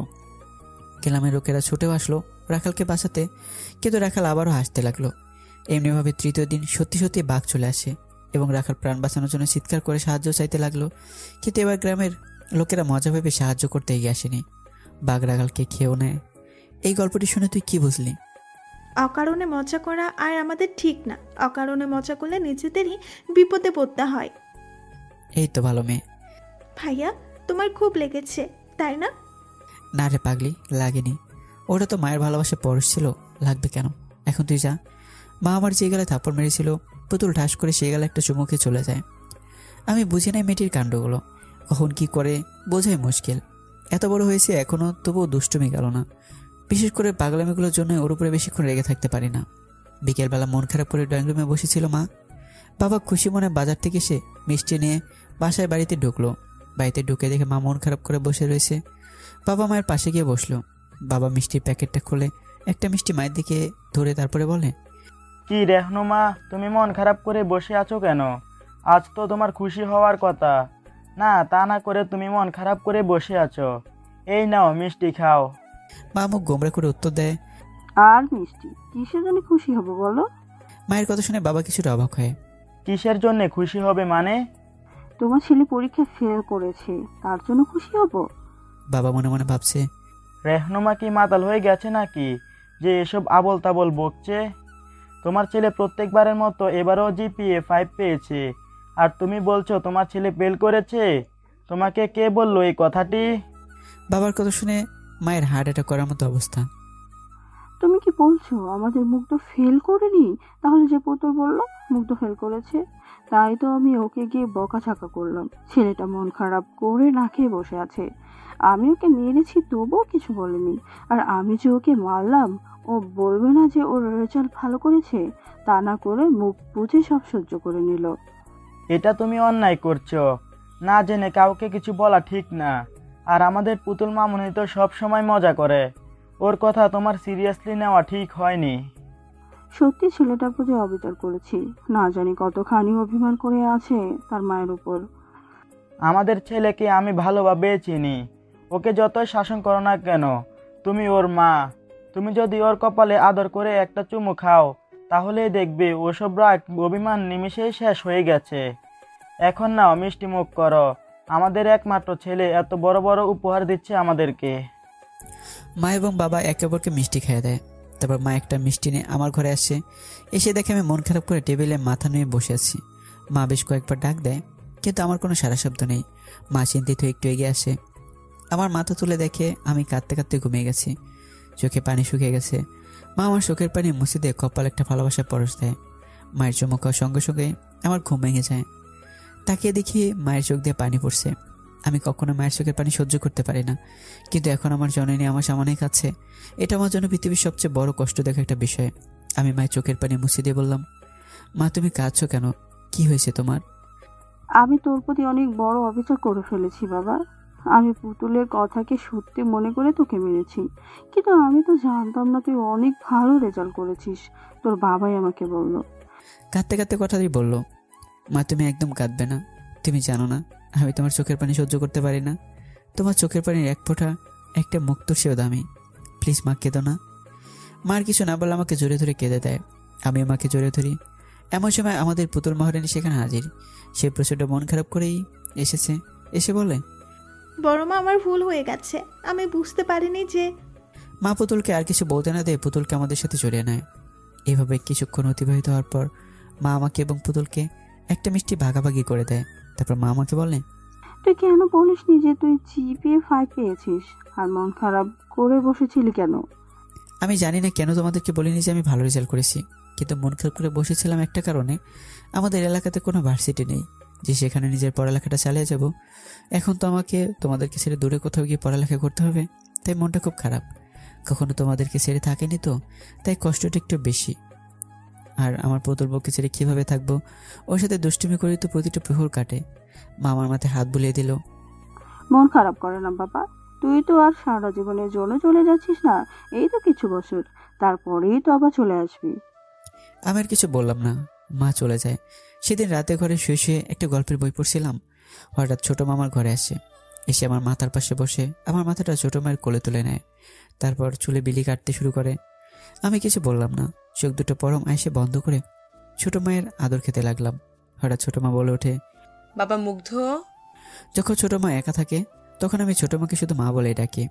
আর যখন ছোট মা এবং মা একসাথে থাকে তখন ছোট মাকে ছোট মা বলেই ডাকে। আমি চোখ বন্ধ করে রেখেছি আর বললাম, হ্যাঁ মা বলো। আমার মেয়েটা তোকে খুব জ্বালায় তাই না বাবা? আজ আমার মেয়েটার কারণে তুই তোর মায়ের হাতে মার খেলি। আমি ছোট মায়ের কথা শুনে চট করে উঠে বসি আর আগে বলি, এসব কি বলছো তুমি? যাকে নিয়ে জীবনের এতটা পথ পাড়ি দিলাম তুমি তাকে দোষারোপ করছো? যার দুষ্টুমি না দেখলে আমার মন ভালো থাকে না, যার সাথে ঝগড়া না করলে আমার দিন কাটে না, তুমি তাকে দোষারোপ করছো? মা, আমি আমার পুতুল বউকে অনেক ভালোবাসি। ও যতই বড় অন্যায় করুক না কেন, সব অন্যায় আমার কাছে খুবই তুচ্ছ এবং ছোট। আর মা আমাকে মেরেছে তাতে কি হয়েছে? একটাই তো মেরেছে, তাতে কি এমন হয়েছে? তোমরা আমার গুরুজন, তোমরা আমার মাথার ছাদ, তোমরা আমাকে শাসন না করবে তো কে করবে? মা, তুমি জানো আমি কতদিন ধরে মায়ের হাতের মার খাইনি? তোমার মনে আছে ছোটবেলা একবার গাছ থেকে পড়ে গেছিলাম, ঠিক সেদিন মা আমাকে মেরেছিল। তখন আমার বয়স 7 বছর। আর আজ এতদিন পর মায়ের হাতে মার খেলাম। সেদিন মা মেরেছিল আমাকে, তবে সেটা তো রাগ করে মারেনি। আর কখনো যেন এমন কথা না শুনি। ছোট মামা থুতনিতে হাত বুলিয়ে বলে, তোর মতো এমন লক্ষ্মী একটা ছেলে যদি আমার হতো। ছোট মার কথা শুনে প্রচণ্ড রাগ হয় আমার। কি বলে তুমি? আমার মতো লক্ষ্মী একটা ছেলে হতো? তাহলে আমি কার ছেলে? ও, তার মানে তুমি আমাকে নিজের ছেলে মনে করো না, তাই তো? ঠিক আছে, যাও, আমার ঘর থেকে এখন তোমার সাথে আর কোনো কথা নেই। এই বলে আমি মুখ ঘুরে বসলাম। মানুষ ছোট বাচ্চাদের সাথে যেভাবে কথা বলে ছোট মা সেভাবে বলতে লাগলো, ওলে বাবালে, আমার সোনা বাবাটা লাগ কলে না। আচ্ছা, এই যে কান ধরলাম, আর কখনো এমন কথা বলবো না। এবার তো আমার দিকে ঘুরে তাকাও আমার লক্ষ্মী বাবাটা। ছোট মায়ের এমন তোতলামি দেখে ফিক করে এসে দিলাম। ছোট মা যেভাবে কথা বলবে আমি কখনো ভাবতে পারিনি। আমি ছোট মার দিকে ঘুরে আবার তার কোলে মাথা রাখলাম। আর কখনো এমন কথা বলবে না, তাহলে অভিমান করে অনেক দূরে চলে যাব। ঠিক আছে, আর কখনো এমন কথা বলবো না। এমন সময় আমাদের পুতুল মহারানী সেখানে হাজির। বাহ, ছেলেকে পেয়ে এখন মেয়েকে ভুলে গিয়েছো তাই না? চুপি চুপি ছেলেকে আদর করা হচ্ছে। কেন রে, তোকে তো সবসময় আদর করি, তবুও মন ভরে না? তোর ভাইয়া তো 2 দিন পরেই চলে যাবে, তবুও এত হিংসা করিস? আচ্ছা আয়, তোকেও আদর করে দিচ্ছি। পিছিয়ে এসে ছোট মায়ের কোলে মাথা রাখলো। ভাইয়া কোথাও যাবে না বলে দিলাম। ভাইয়া চলে গেলে আমি খেলবো কার সাথে? ছোট মা কিছু বলতে যাবে তার আগে আমি বললাম, আচ্ছা ঠিক আছে, আমি কোথাও যাব না। ছোট মাকে কিন্তু বলতে দিলাম না, কারণ আমার দূরে কোথাও যাওয়ার কথা শুনলে পিছিটা হয়তো অনেক পাগলামি করবে, তাই না বলাইস রে। ছোট মা বলল, আচ্ছা তোরা থাক, আমি আজ তোদের প্রিয় খাবার খিচুড়ি রান্না করব। খিচুড়ি কথা শুনে আমরা দুজনে হাঁ করে রইলাম। এটা দেখে ছোট মা হেসে দেয়। ছোট মায়ের খিচুড়ি অনেক মজার হয়। আজ নিজের প্রিয় মুখগুলোকে ছেড়ে চলে যাবে অজানা এক জায়গায়, যেখানে থাকবে না আমার প্রিয় মানুষগুলো। পিছিটাকে ছেড়ে দিতে অনেক কষ্ট হচ্ছে আমার। পরিস্থিতি এতটাই নিষ্ঠুর যে প্রিয় মানুষগুলোকেও দূরে ঠেলে দেয়। আমি যখন কাঁধে ব্যাগ ঝুলে বাড়ি থেকে বের হই, তখন পিছিটা আমাকে জড়িয়ে ধরে অনেক কেঁদেছে। বারবার বলেছিল আমাকে ছেড়ে যেও না। জানালার ধারে বসে এসব কথা ভাবতে ভাবতে নিজের শহরে চোখ বলে নিলাম। জানি না কখন চোখ দুটো লেগে গিয়েছিল। আমি আসার পর নাকি পুতুল কাঁদতে কাঁদতে জ্ঞান হারিয়ে ফেলেছিল। এই কথাটি আমাকে কেউ বলেনি। হঠাৎ কারো চিৎকারে ঘুম ভেঙে গেল। তাকে দেখি হেল্পার। জানালার দিকে তাকে দেখি আমার ঠিকানায় চলে এসেছি। বাস থেকে নেমে একটা রিক্সা নিয়ে সেই ঠিকানায় চলে গেলাম। কলিং বেল বাজানো কিছুক্ষণ পর একটা মেয়ে এসে দরজা খুলে দিল। কে আপনি আর কাকে চাই? দরজা খুলে দিয়েই কথাটি বলল মেয়েটি।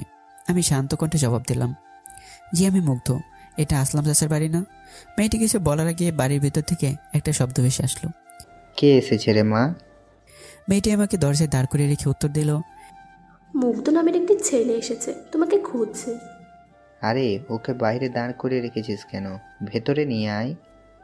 এবার মেয়েটি আমার দিকে তাকিয়ে বলল, চলুন ভেতরে, বাবা আপনাকে ডাকছে। আমি অনুমতি পেয়ে ভিতরে গেলাম। সোফা একজন মহিলা এবং পুরুষ বসে আছে। সম্ভবত মেয়েটির বাবা মা হবে। আমি তাদের সামনে গিয়ে সালাম দিলাম। চাচা সালামে জবাব দিয়ে বলল, তা বাবা, তুমি রায়হানের ছেলে মুগ্ধ? আমি মাথা নাড়িয়ে হাসিচোখ উত্তর দিলাম। পরিচয় হও, ইনি হলো তোমার চাচি, আর ও হলো আমাদের মেয়ে রিক্তা। ভদ্র মহিলাটি এবং মেয়েটি দেখিয়ে বলল। মেয়েটি প্রথম থেকে আমার দিকে হিংসে ভরা দৃষ্টিতে তাকিয়েছিল। তবে কি মেয়েটির চোখে আমি বিষাক্ত কাটা হয়ে গেলাম? পরিচয় পর্ব শেষ করে চাচা আমাকে বলল, এখন গিয়ে হাত মুখ ধুয়ে একটু বিশ্রাম নিয়ে খাবার খেয়ে নাও। রিক্তা, মুগ্ধকে গেস্ট রুমে নিয়ে যাও। বাবা, এই ছেলেটা কি আমাদের সাথে থাকবে? মনে হলো রিক্তা নামের মেয়েটি কথাটি বলল। আমার একটু বেশি কৌতূহল জাগলো মনে তাদের কথোপকথন শুনবার। ছেলেটি আমাদের সাথেই থাকবে। কিন্তু বাবা, ছেলেটাকে দেখে আমার সুবিধার মনে হচ্ছে না। তুমি ওকে অন্য কোথাও থাকতে বলো। কি বলছো এসব? ও আমার ছোটবেলার বন্ধুর ছেলে। ওর বাবা আমার জীবনে কতটা অবদান রেখেছে তা তোমাকে বলে শেষ করতে পারবো না। আর অচেনা শহরে ছেলেটা কোথায় যাবে? আমি এত কিছু জানি না, তুমি ওকে তাড়িয়ে দাও। কেন এমন পাগলামি করছো তুমি? আমার কাছে তো মুগ্ধকে খারাপ লাগছে না।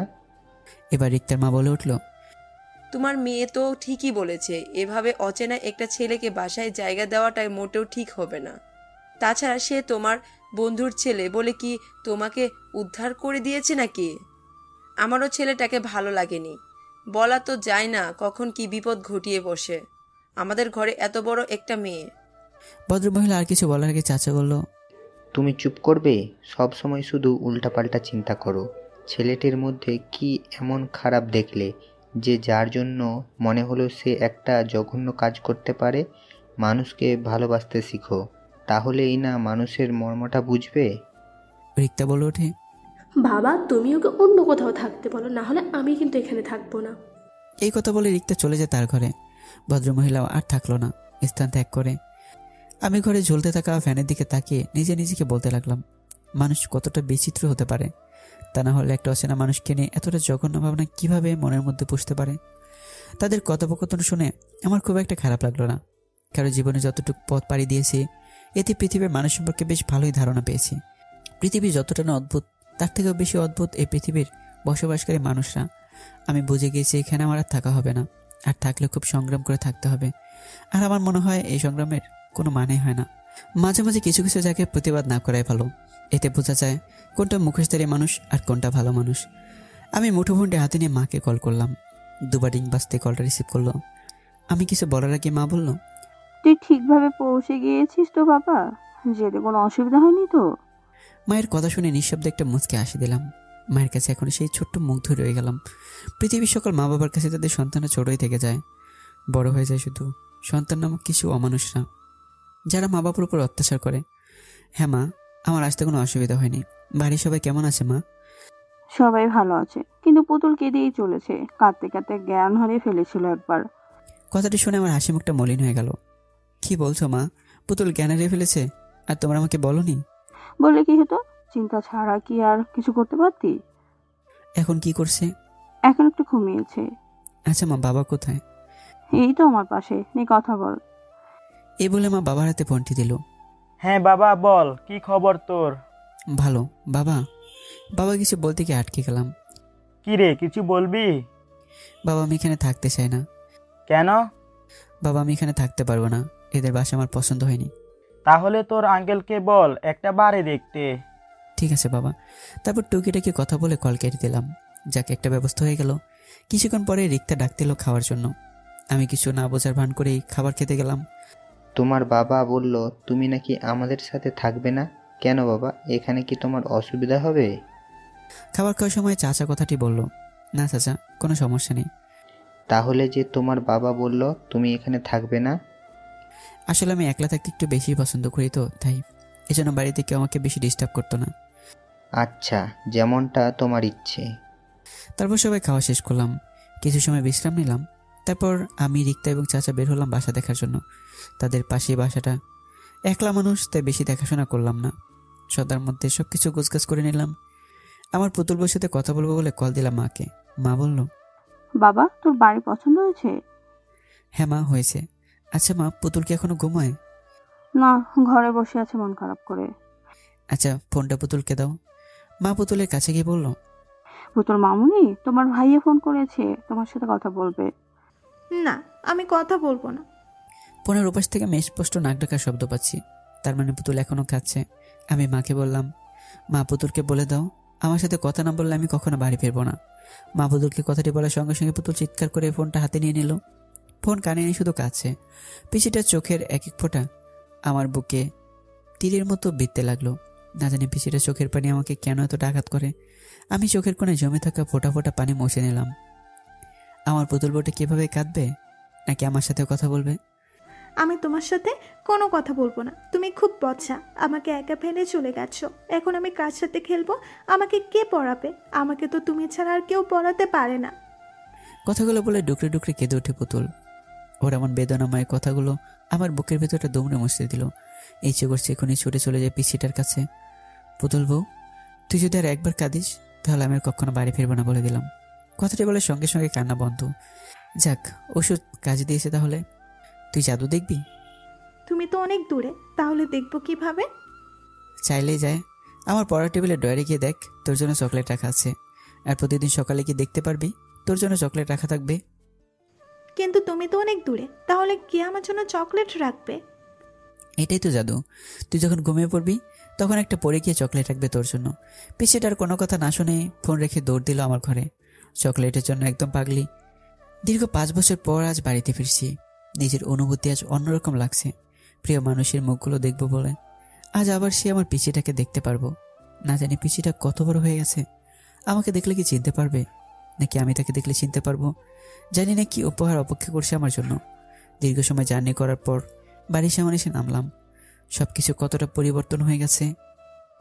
পুরো পৃথিবীটা যদি পরিবর্তন হয়ে যায় তাহলে মানুষগুলো পরিবর্তন হতেই বা ক্ষতির কি? আমি বাড়ির সামনে গিয়ে দাঁড়ালাম। কিছুটা অবাক হয়ে যাই বটে, কারণ আমাদের বাড়ির সামনে এক ঝাঁক মেয়ে ফুটবল খেলছে। তাদের মধ্যে রয়েছে একটা বড় মেয়ে। মেয়েটাকে ঠিকমতো দেখা যাচ্ছে না। আমি আর সেদিকে না তাকিয়ে বাড়ির দিকে অগ্রসর হলাম। হঠাৎ মাথায় ভারী কিছু একটা আঘাত পেলাম। মাথাটা ভনভন করে ঘুরতে লাগলো। পিছনে ঘুরে দেখি বড় মেয়েটি দৌড়ে আসছে আমার দিকে ফুটবল নেওয়ার জন্য। তার মানে এই মেয়েটার কাজ এটা। ভারী বজ্জাত মেয়ে তো। চেনা নেই জানা নেই হুট করে একজন অপরিচিত মানুষকে বল দিয়ে আঘাত করলো। মেয়েটি আমার সামনে এসে বল করিয়ে নেওয়ার পর আমার দিকে তাকালো। আমি কিছু বলতে যাবো তার আগে মেয়েটি আমাকে জড়িয়ে ধরলো। আচমকে এমন ঘটনার জন্য মোটেই প্রস্তুত ছিলাম না। মেয়েটি হঠাৎ আমাকে এভাবে জড়িয়ে ধরলো কেন? কে মেয়েটি? এসব নানান চিন্তা ঘুরপাক খেতে লাগলো। ইতিমধ্যে আমার পুরো শরীরটা অবশ হতে শুরু করেছে। মনে হচ্ছে অনেক পুরনো কিছুর সঙ্গে আমার সংঘর্ষ হয়েছে, যার জন্য মনের ভিতর অজানা শিহরণ বয়ে যাচ্ছে। হঠাৎ আমার বুকে ভেজা অনুভব করলাম। মনে হচ্ছে মেয়েটি কাঁদছে, কিন্তু কেন কাঁদছে সবকিছু আমার অজানা। এগুলোকে জানবার খুব ইচ্ছে জাগছে মনে। এতক্ষণে হুঁশ এলো আমার। আমি মেয়েটির মাথা আমার বুক থেকে তুলে দেখলাম মেয়েটির চোখ জোড়া আবছা লাল হয়ে গেছে। আমি কণ্ঠে জোরে এনে বললাম, এ কি, আপনি কাঁদছেন কেন? কি হয়েছে আপনার? মেয়েটি আমার কথা শুনে অনেকটা অবাক হলো মনে হচ্ছে। আমি ভাবতে লাগলাম এতটা অবাক হওয়ার কারণ। মেয়েটি খুব রেগে কোমরে 2 হাত রেখে বলল, তুমি আমাকে চিনতে পারো নি? আমাকে তুমি করে সম্বোধন করায় অনেকটা অবাক হলাম আমি। আমার কিছু বলার সুযোগ না দিয়ে সে আবার বলল, আজ তোমাকে দেখাবো মজা। এই বলে ফুটবল রেখে আমাদের বাড়ির ভিতরে চলে গেল। আমি আরো বেশি অবাক হলাম মেয়েটির এমন হুটহাট কাজকর্ম দেখে। মেয়েটি আমাকে জোরে ধরলই বা কেন, কাঁদলই বা কেন, আর আমাদের বাড়ির ভিতরেই বা কেন গেল? সবকিছু আমার মাথা ঘুরিয়ে দিয়েছে। হয়তো আমাদের পরিচিত কেউ হবে তাই এমন আচরণ করছে। কিন্তু আমার পুতুল বউটাকে দেখতে না পেয়ে মনটা নিমিশে খারাপ হয়ে গেল। যার জন্য মনটা সবসময় ছটফট করে, এখনও তার দেখাই মিলল না। এইসব চিন্তা বাদ দিয়ে বাড়িতে সামনাসামনি এসে কলিং বেল চাপলাম। কয়েক মুহূর্তের মধ্যে ছোট মেশে দরজা খুলে দিল। আমাকে দেখার সঙ্গে সঙ্গে ছোট বাচ্চাকে পানি গড়িয়ে এলো। কলিজা বলে চিৎকার দিয়ে আমাকে জড়িয়ে ধরে কাঁদতে লাগলো। হয়তো এটা খুশির কান্না। এ কান্না থামতে নেই। কলিজার শব্দটি শুনে ঘরে থাকা আমার জননীও এক প্রকার দৌড়ে চলে এলো। ছোট মামার কপালে গালে চুমু দিয়ে ভরিয়ে দিল। এবার মা আমাকে দেখে যেন অযোধ্যারায় চোখের পানি ফেলতে লাগলো। আমি বুঝি না মায়েরা কেন এমন হয়। সন্তানকে বহুদিন পর দেখলে কেন কাঁদে, আর দূরে কোথাও গেলেও কেন কাঁদে। আমাকে দেখে মা একদম বড় হয়ে গেছে। আমি একটু এগিয়ে গিয়ে মাকে পরম মমতায় জড়িয়ে ধরলাম। মা এবার হামা করে কাঁদতে লাগলো। আমি বুঝতে পারছি না মায়ের কান্না থামাবো কিনা। আমি মায়ের চোখের পানি মুছিয়ে দিয়ে ভাঙা কণ্ঠে জোরে এনে বললাম, মা, আমি কি তোমাদের চোখের পানি দেখার জন্য এত দূরে ছুটে এলাম নাকি? তোমাদের মুখে পূর্ণিমার হাসি দেখার জন্য ছুটে এসেছি? মা বুঝতে পারলো আমার কথায় অভিমান মিশ্রিত রয়েছে, আর আমার অভিমান খুব সহজে ভাঙবার নয়, সেটা মা খুব ভালো করেই জানে। তার চোখের পানি মুছে আমার কপালে একটা ভালোবাসার পরশ দিয়ে বলল, তুই আসবি এটা আমাদের বলিসনি কেন? একেবারে যেহেতু চলে এসেছি তাই ভাবলাম সারপ্রাইজ দেবো। তুই এমন এমন সারপ্রাইজ দিস, আমাদের হাত একটা খাওয়ার মতো সারপ্রাইজ। বেশ ভারী কণ্ঠে কথাটি বললো আমার জননী। ওহ মা, এসব ফালতু কথা আমার জন্য একদমই পছন্দ না। আচ্ছা ঠিক আছে, আর বলবো না। নিজের মাকে পেয়ে আমাকে ভুলে গিয়েছিস? আমি কে যে আমাকে মনে হবে? পেছন থেকে অতি জোরালো অভিমানী কণ্ঠে ছোট মা কথাটি বলল। আমি এবার মাকে ছেড়ে ছোট মাকে কি জড়িয়ে ধরি। ছোট মার কপালে শব্দ করে ছোট্ট একটা চুমুক খাই। আমি জানি ছোট মা আমার উপর বেশিক্ষণ রাগ বা অভিমান করে থাকবে না। ছোট মার কাঁধে আমার 2 হাত পেঁচিয়ে বললাম, তোমরা 2 মা মিলে আমার 2টা পৃথিবী। তোমাদের কাউকে আমি আলাদা চোখে দেখি না। মাকে যতটা ভালোবাসি তোমাকেও ঠিক ততটাই ভালোবাসি। তোমাদের 2 মায়ের মাঝে আমি কোনো বৈষম্য রাখি না। ছোট মা আমার মাথায় হাত বুলিয়ে দিয়ে বলে, আমরা ভাগ্য করে তোর মতো সন্তান পেয়েছি। আমি দুজনকে হাসানোর জন্য বললাম, আমি ভাবতে পারিনি তোমরা এত তাড়াতাড়ি বুড়ি হয়ে যাবে। 5 বছরেই বুড়ি হয়ে গেলাম আমরা। তা নয়তো কি, মাথায় সব চুল পেকে গেছে, তাহলে তো বুড়ি হয়ে গেছে তোমরা, তাই না? আমার কথা শুনে আমার দুইজনে ভিক করে এসে দেয়। দুটো চাঁদের হাসি একসাথে হলে কতটা সুন্দর হতে পারে তার বর্ণনা দেওয়ার মতো আমার অধমের নেই। মায়েদের সাথে খুনসুটি করলেও আমার দু চোখ যেন খুঁজে হয়রান অন্য কাউকে। আমি শিশির এখন পর্যন্ত আমার পুতুল বউয়ের কোনো দেখা নেই। তোর পুতুল বউ ঘরে আছে। পিছন থেকে মায়ের কথাটি শুনে হকচকে উঠলাম আমি। বেশি বনিতে না করে বললাম, আমি এসেছি, এটা কি পুতুল বুঝতে পারিনি নাকি বুঝেও আসছে না? আমি জানি না, তবে তুই আসার কয়েক মুহূর্ত আগে মন খারাপ করে হন হন করে ঘরে গেল। মনে হয় কারোর সাথে ঝগড়া করে এসেছে। আমি লাগেজ আর কাঁধের ব্যাগটা মায়ের হাতে দিয়ে গটি ছুটে পায়ে এগিয়ে যেতে লাগলাম পিছিটার ঘরের দিকে। আমার উল্টো দিক হয়ে ঘাপটি মেরে বসে আছে। এটা কি তার অভিমান? আমি কণ্ঠ কাঁপে ডাক দিলাম, পুতুল বউ। ডাকটি দেওয়ার সময় আমার যেন অন্তরাত্মা কেঁপে উঠল। আজ কত বছর পর আমার সেই রেখে যাওয়া ছোট্ট পুতুলকে দেখবো আমি। ভাবতে আমার মনের ভিতর সাগরের ঢেউয়ের মতো ওথাল পাতা শুরু হয়ে গেল। আমার মুখ থেকে পুতুল বউ ডাকটি শুনে পুতুল আমার দিকে ঘুরে তাকায়। সেই মেয়েটি যে আমার বাড়ির সামনে আমাকে জড়িয়ে ধরেছিল। এবার আর অবাক হলাম না, কারণ আপসা বুঝতে পেরেছিলাম এই মেয়েটি আমার পুতুল বউ হবে। পুতুল এবার বিলম্ব না করে দৌড়ে এসে আমার জড়িয়ে ধরে। এবার আমি পরম মমতায় জড়িয়ে নিলাম আমার পুতুল বউটাকে।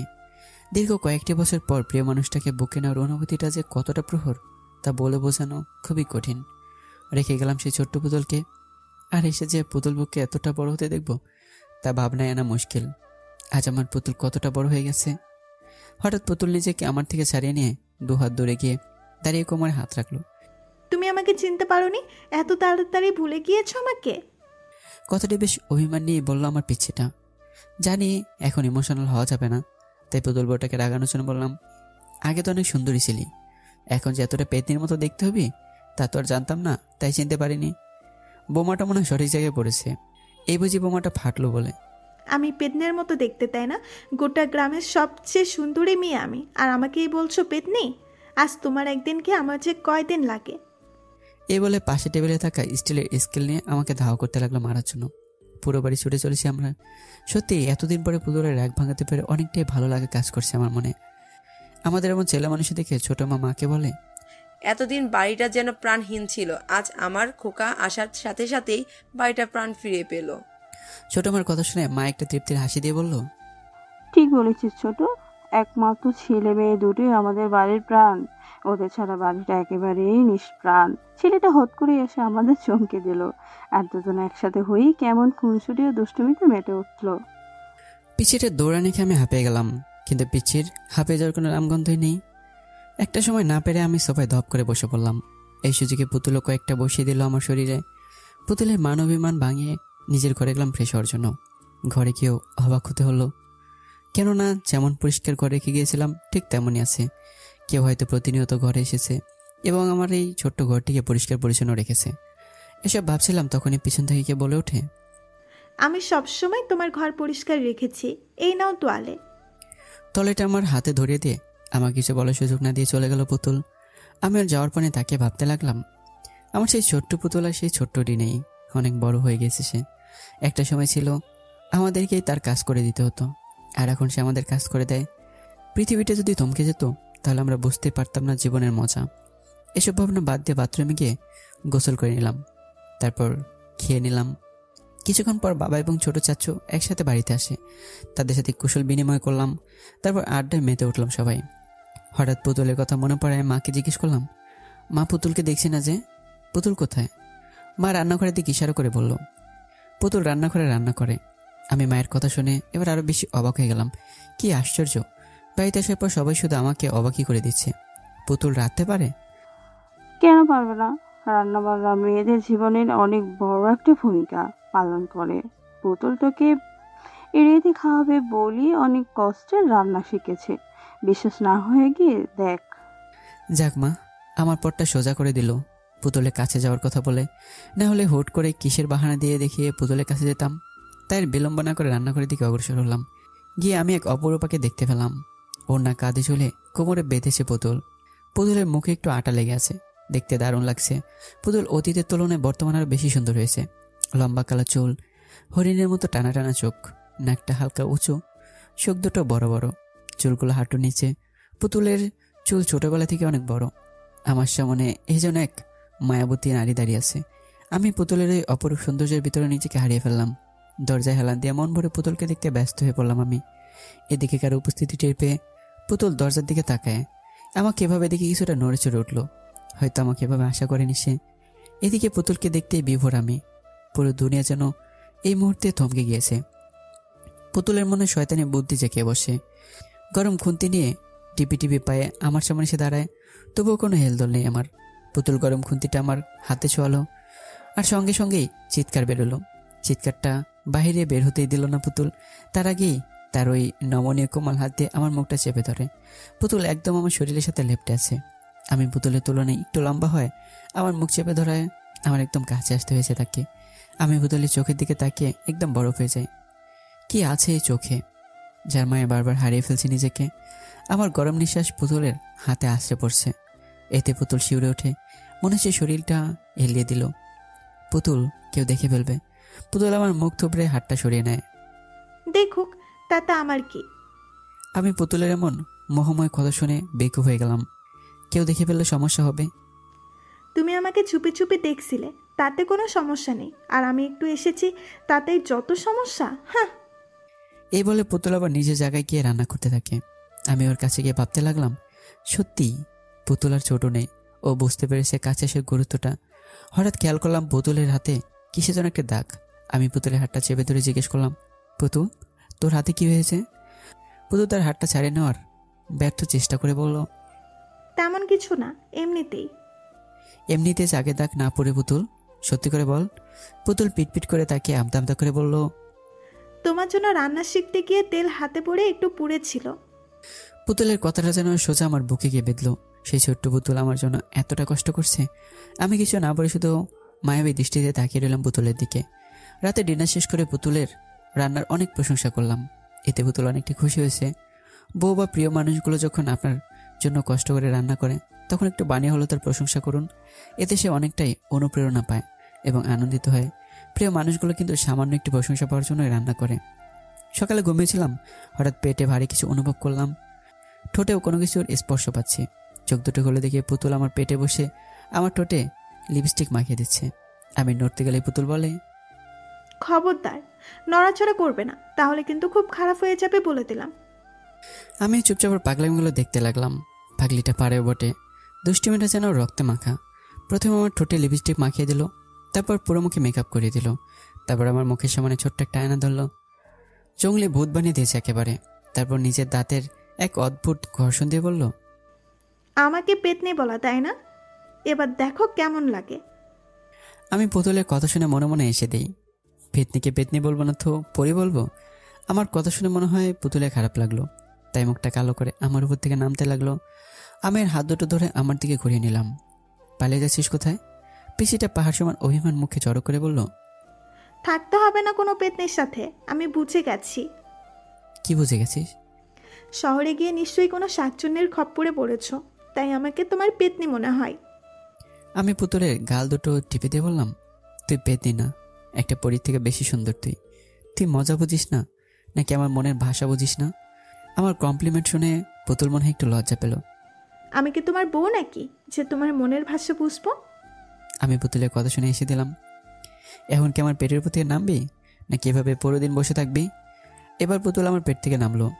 আমি ব্রাশে টুথপেস্ট নিয়ে দাঁত মাজতে মাজতে পুতুলের দিকে তাকিয়ে দেখি ঠোঁট হাত দিয়ে গভীর মগ্ন হয়ে কি যেন ভাবছে। আমি এর মাথায় একটা চাটি মেরে বলি, কিরে এভাবে কি ভাবছিস? পুতুল রেগে বলল, তুমি আমাকে মারলে কেন? মেরেছি, বেশ করেছি। যেভাবে মুখে হাত দিয়ে চিন্তা করছিস মনে হয় কোনো তুলকালাম হয়ে গেছে। এ বলে আমি বাথরুমে গিয়ে মুখ ধৌত করতে লাগলাম। পুতুল হুট করে এসে প্রশ্ন করে, আচ্ছা তুমি শহরে গিয়ে কোনো মেয়ের সাথে ইটিস ফিটিস করো নি তো? আমি বুড়ো কুচকে তাকালাম পুতুলের দিকে। আমি উল্টো প্রশ্ন সরিয়ে, ইটিস পিটিস মানে? প্রেম ট্রেম করো নি তো? আমি হাসবো নাকি কাঁদবো বুঝতে পারছি না। প্রেমকে ইটিস পিটিস বলছে মেয়েটা। কি হলো, বলছো না কেন? আরে বাবা না, প্রেম করিনি। সত্যি বলছো তো? এখানে মিথ্যা বলার কি আছে? লেখাপড়া নিয়ে তো ব্যস্ত ছিলাম, প্রেম করার সময় পেলাম কোথায়? আর যার তার সাথে কি প্রেম করা যায়? আর আমাকে এবার কোন মেয়ে পাত্তা দেবে বল? তোমার মতো বান্দরকে কেউ পাত্তাও দিবে না। হ্যাঁ। এই বলে পুতুল বেঞ্চকে কেটে দৌড়ে পালিয়ে গেল। ছোটবেলায় যেমন ইসরে পাকা ছিল, এখন তেমনিটি আছে। তবে এই পাগলামিগুলোই আমাদের সুখের সন্ধান মিলিয়ে দেয়। আজ আবারও বাড়ি ছাড়তে হচ্ছে চাকরির সুবাদে। পরিবার স্বজন পুতুলকে ছেড়ে আবার অজানা ঠিকানায় পাড়ি জমালাম আমি। বেশ ভালোই কাটছিল দিনগুলো। দেখতে দেখতে সপ্তাহ, মাস, বছর কেটে গেল। একদিন অফিসে বসে কাজ করছিলাম, হঠাৎ মুঠোফোনটা বেজে ওঠে। হাতে নিয়ে দেখি বাবার নাম্বার। বেশ খুশি মনে রিসিভ করলাম আর কানেও ধরলাম। হ্যাঁ বাবা, কেমন আছো? আর বাড়ির সবাই কেমন আছে? আমরা সবাই ভালো আছি। তুই কেমন আছিস বাবা? তোকে একটা জরুরি কথা বলবো বলে কল করা। হ্যাঁ বলো। আমরা পুতুলের বিয়ে ঠিক করেছি। বাবার এই ছোট্ট বাক্যটি শুনে আমার যেন পুরো পৃথিবী কেঁপে উঠল। আমি নিজের কানকে বিশ্বাস করতে পারছি না। পুতুলের বিয়ে ঠিক করেছে। আমার কাছে ঘটে যাওয়া গত মুহূর্তটা অবিশ্বাস্য মনে হচ্ছে। তবু নিজেকে ঠিক রেখে বললাম, এত তাড়াতাড়ি বুড়িটার বিয়ে? হ্যাঁ, ভালো পাত্র পেয়েছি। ছেলে অনেক বড় সরকারি অফিসার। পুতুল অনেক সুখে থাকবে। আমি একটি দীর্ঘশ্বাস ছেড়ে বললাম, পুতুল জানে? না। ঠিক আছে বলেই রেখে দিলাম। আজ আমার পৃথিবীটা বড্ড অসহায় হয়ে পড়ল। আমার পুতুল বউটা অন্য কারো হবে বললে, যাকে নিয়ে ছোটবেলা থেকেই আমার এই ছোট্ট মনে স্বপ্ন বনেছে। আস্তে আস্তে আমার চোখ দুটো ঝাপসা হতে লাগলো। ভারাক্রান্ত মন নিয়ে বাগানে বসে বউকে দুহাত গুছে আকাশপানে এক পলকে তাকিয়ে আছি। ভাবছি দুদিনে আমার পুরো পৃথিবীটা বদলে গেল। যাকে নিয়ে ছোটবেলা থেকে মনে ঘর বাঁধার স্বপ্ন পুষে রেখেছিলাম, এখন সে অন্য কারো হয়ে যাবে। এই কথাটি ভাবতেই বারবার বুকের ভিতর ছ্যাদ করে ওঠে। না পারছি নিজেকে সামাল দিতে, না পারছি নিজের অশান্ত মনকে শান্ত করতে, আর না পারছি পরিবারকে কিছু বলতে। কারণ আমি বাবু তো ছোটবেলা থেকে বাবার কথায় অনড় ছিলাম, কখনো বাবার কথার উপরে কথা বলিনি। এখনই সেই সাহসটা জোগাতে পারিনি। পুতুলকে হারিয়ে ফেলবো এই কথাটি ভাবলেই বুকের ভিতর দমড়ে মুচড়ে একাকার হয়ে যায়। যার সাথে জীবনের পুরোটা সময় জুড়ে হেসে খেলে পার করলাম, সে কিনা অন্যের ঘরের বউ হতে চলেছে। চোখের কোণে কখন পানি এসে বাসা বেঁধেছে টেরই পেলাম না। হঠাৎ পিছনে কারো উপস্থিতি টের পেলাম। আলতো করে চোখের পানি মুছে পিছনে তাকালাম। পুতুল দাঁড়িয়েছে। মুখ দেখে যতটা বুঝলাম তাতে মনে হলো পুতুলের মন আমার থেকেও বেশি খারাপ। আমি নিজেকে স্বাভাবিক রেখে বললাম, কিরে কিছু বলবি? বলার জন্য এসেছি। আজ অনেক কিছুই বলার আছে তোমাকে। তুমি সবসময় আমার কথা মজা ভেবে উড়িয়ে দাও, কিন্তু আজ আমি যা বলবো তা একদম মজা নয়। আজ পুতুলের কথা সুর পাল্টে গেছে। এতদিন তার বলা প্রতিটি কথায় দুষ্টুমি লুকে থাকতো, কিন্তু আজ মনে হচ্ছে পুতুল দুষ্টুমির মুডে নেই। আজ সত্যি সে সিরিয়াস। আমি বনিতা না করে বললাম, আচ্ছা বল কি বলার আছে। আমরা দুজনে বাগানে পাতানো দোলনায় বসলাম। পুতুল একবার আমার দিকে মায়া ভরা চাহনিতে তাকিয়ে প্রকৃতিকে দেখে মন দিল। তারপর মিষ্টি কণ্ঠে বলি ছুটতে লাগলো, ভাইয়া তোমার মনে আছে সেই দিনের কথা, যেদিন তুমি পরন্ত বিকেলে নদীর ধারে বসে নদীর সৌন্দর্য দেখছিলে? পুতুলের কথা শুনে অনেকটা অবাক হলাম। এত পুরনো কথা পুতুলের মনে আছে? আমি কিছুটা আন্দাজ করতে পারলাম পুতুল ঠিক কী বলতে চায়। তবু পুরো বিষয়টা পরিষ্কার হওয়ার জন্য বললাম, হ্যাঁ মনে আছে। সেদিন আমি তোমাকে বলেছিলাম, ভাইয়া তুমি আমাকে বিয়ে করবে, আমি তোমার সব কাজ করে দিব। সেদিন তুমি আমার কান টেনে বলেছিলে আমি যখন বড় হয়ে বিয়ের উপযুক্ত হব তখন তুমি আমাকে তোমার বউ বানাবে। আমি কথা কাটানোর জন্য বললাম, পাগলি ওটা তো মজা করে বলেছিলাম। তোমার কাছে ব্যাপারটা মজার হলেও আমি কিন্তু একদম মজা করিনি। সেদিন তুমি বলেছিলে আমাকে বিয়ে করবে, আর সত্যি তোমার বউ হতে চাই। আমি পারবো না অন্য কাউকে বিয়ে করতে। আমি তোমাকে অনেক ভালোবাসি ভাইয়া। আমি পুতুলের কথা শুনে ওর মুখের দিকে তাকালাম। চোখ দিয়ে নীরবে পানি পড়ছে। আমি কখনো ভাবতে পারিনি পুতুল এত পুরনো কথা মনে রেখে সেই ভালোবাসা দাবি নিয়ে আবার আমার সামনে এসে দাঁড়াবে। মানুষ জীবন অনেক কিছুই আশা করে না, কিন্তু সে না চাওয়া জিনিসটাই জীবনে আসে। আবার অনেক কিছু চেয়েও হাজার চেষ্টা করেও পাওয়া যায় না। জীবন কেউ অদ্ভুত। তুই কি বলছিস এসব? এটা কখনো সম্ভব নয়। কেন সম্ভব নয়? তুমি আমাকে কখনো ভালোবাসোনি? কি উত্তর দেব এখন আমি? কথা বলার ভাষা যেন হারিয়ে গেল। আমি যে তোকে নিজের থেকে বেশি ভালোবাসি, কিন্তু পরিবারের সমাজের জন্য ভালোবাসাটাকে প্রকাশ করতে পারছি না। আমি নিঃশব্দতায় পুতুল হতে ভেবে নিয়েছি আমি সত্যি তাকে ভালোবাসি না। তাই আবার বলতে থাকে, তুমি যদি সত্যি আমাকে ভালো না বাসো তাহলে কেন এত কেয়ার করো আমার? কেউ আমাকে মারলে তুমি কেন এতটা রাগ করতে? আমি না খেলে তুমিও কেন খাওয়া বন্ধ রাখতে? আমার সামান্য একটু কষ্টে তুমি কেন এত কষ্ট পেতে? আমি না খেয়ে ঘুমালে তুমিও কেন না খেয়ে ঘুমোতে? উত্তর দাও, নাকি এগুলো সব মিথ্যে অভিনয়? আমাকে ভালো না বাসলে কেন সবসময় আমাকে সবার কাছে বেশি প্রাধান্য দিয়েছো তুমি? কেন দিনের পর দিন আমার এত অত্যাচার সহ্য করেছো? তুমি কি কখনোই আমাকে ভালোবাসোনি, নাকি আমি শুধু তোমার চাচাতো বোন? পুতুলের কথা ধারালো তীরের মতো আমার বুকে বিঁধতে লাগলো। এতটা প্রহর তার কথা বলি, সেদিন সে পিছিটা আমাকে এতটা ভালোবাসবে তা আমার ভাবনার বাহিরে। আমি পুতুলকে সান্ত্বনা দেওয়ার জন্য বললাম, দেখ পুতুল, এখানে আমাদের ভালোবাসার কোনো মূল্য নেই, আর আমি তোকে ভালোবাসলেও এর কোনো ফায়দা নেই, কারণ আমাদের সম্পর্ক আমাদের পরিবার এবং সমাজ কেউই মানবে না। তুই বিয়েতে রাজি হয়ে যা, দেখবি অনেক সুখী হবি। আমার কথা শুনে পুতুল মিছে একটা হাসি দিল, ঠোঁট বাঁকিয়ে। আমি বুঝলাম না হাসির আমি কি বললাম। যে মানুষটা অন্যায়ের বিরুদ্ধে সবসময় রুখে দাঁড়ায় আজ সেই বিড়াল হয়ে গেছে। আরে তুমি কোন সমাজের কথা বলছো? যে সমাজ মানুষের কষ্টে প্রাণ খুলে হাসে। আমি তো তোমাকে ভালোবাসি। আর একটা মানুষ কখন কাউকে ভালোবাসে জানো? যখন সে কারো কাছে নিজের সুখ খুঁজে পায়, ঠিক তখনই তাকে ভালোবাসে। আমি তোমাকে ভালোবাসি, তাই তোমার কাছেই সুখে থাকবো। তুমি কেন বুঝতে পারছো না আমার ভালো থাকার চাবিকাঠি যে তুমি? নাকি বুঝে অবুঝের মতো ফান করো? আর বাকি রইল সমাজের কথা। আচ্ছা, ধরে নিলাম আমি এই সরকারি অফিসারকে বিয়ে করেছি, কিন্তু আমি ভালোবাসি তোমাকে। পরিবারের চাপে তাকে বিয়ে করলেও আমার মন তো তোমাকেই ঘিরেই থাকবে। আমি তো তার কাছে ভালো থাকবো না। আর যখন তোমাকে না পাওয়ার যন্ত্রণায় কোনো এক ঘরের কোণে বসে নীরবে চোখের পানি ফেলবো, তখন কি তোমার এই সমাজ আমাকে সান্ত্বনা দেওয়ার জন্য আমার পাশে এসে দাঁড়াবে? নাকি যখন স্বামীর হাতে নিপীড়িত হয়ে মৃত্যুর যন্ত্রণায় ছটফট করবো, তখন তোমার সমাজ আমাকে বাঁচাবে? পুতুলের কথা শুনে আমার মাথায় ঝিমঝিম করতে লাগলো। কোনো কুল কিনারা না পেয়ে সোজোরে একটা থাপ্পড় বসিয়ে দিলাম পুতুলের কোমল গালে। আমি পুতুলের সামান্য কষ্টের কথা চিন্তা করতে পারি না, আর সে মৃত্যুর কথা বলছে। পুতুল আমার থাপ্পড় খেয়ে গালে হাত দিয়ে বসে কাঁদতে লাগলো। তুমি যাই বলো না কেন, আমি তোমাকে ছাড়া বাঁচবো না। আর যদি অন্য কাউকে বিয়ে করতে হয়, তাহলে বিয়ের দিনে অনেক বড় দুর্ঘটনা ঘটাবো। এই বলে কাঁদতে কাঁদতে দৌড়ে চলে গেল। আমি ভাবতে লাগলাম কি করা যায়। কোনো কিছু ভেবে না পেয়ে বাবার কাছে গেলাম। বাবা ঘরে বসে পেপার পড়ছে। আমি বাবার পাশে গিয়ে বসলাম। বাবা, তোমার সাথে কিছু কথা ছিল। হ্যাঁ বল, কি বলবি? বাবা, এই বিয়েটা কি বন্ধ করা যায় না? কি বলিস এসব? তোর মাথা ঠিক আছে? হ্যাঁ বাবা, আমি বুঝে শুনে বলছি। সরকারি অফিসার দেখে বিয়ে দিচ্ছ, একবারও ভাবছো না পুতুল সেখানে সুখী হবে কিনা? একবারও দেখলে না ছেলেটা কেমন? ছেলেটা মস্ত বড় অফিসার, আর যেখানে টাকা আছে সেখানে সুখও আছে। কথাটা তুমি একদম ভুল বললে বাবা। আজকাল অর্থ মানুষকে সুখ দিতে পারে না, টাকা মানুষকে শান্তি দেয় কিন্তু স্বস্তি দেয় না। মস্ত বড় অফিসার বলে যে ছেলেটা ভালো হবে এমনটা কিন্তু মোটেও নয়। আজকাল টাকাওয়ালা মানুষরাই বউয়ের উপর অত্যাচার বেশি করে। বাবা আমার কথায় রেগে গেল। ভাবছে আমি তাকে জ্ঞান দিচ্ছি, কিন্তু বাবা এটা বুঝতে পারছে না যে সে নির্বোধের মতো কাজ করছে। তুই আমাকে মানুষ শেখাতে আসিস না। কোনটা ভালো আর কোনটা মন্দ তা আমি বুঝি। আমি তোর সাথে এ বিষয়ে আর কোনো কথা বলতে চাই না। আমি হতাশ হয়ে স্থান ত্যাগ করলাম। আমি আর কি বা করতে পারি? বাবা তো আমাকে অপমান করলো বলা চলে। বাবা পুতুলের সুখের কথা ভেবে অন্ধ হয়ে গেছে। আজ পুতুলের বিয়ে, বসে যে বসে আছে, আর বাকি সবাই বিয়ে বাড়িতে কাজে ব্যস্ত। কত মানুষের আনাগোনা, সবার মনে শান্তি আছে, কিন্তু দুটো মানুষের মনে শান্তি ছিটে ফোটাও নেই পর্যন্ত।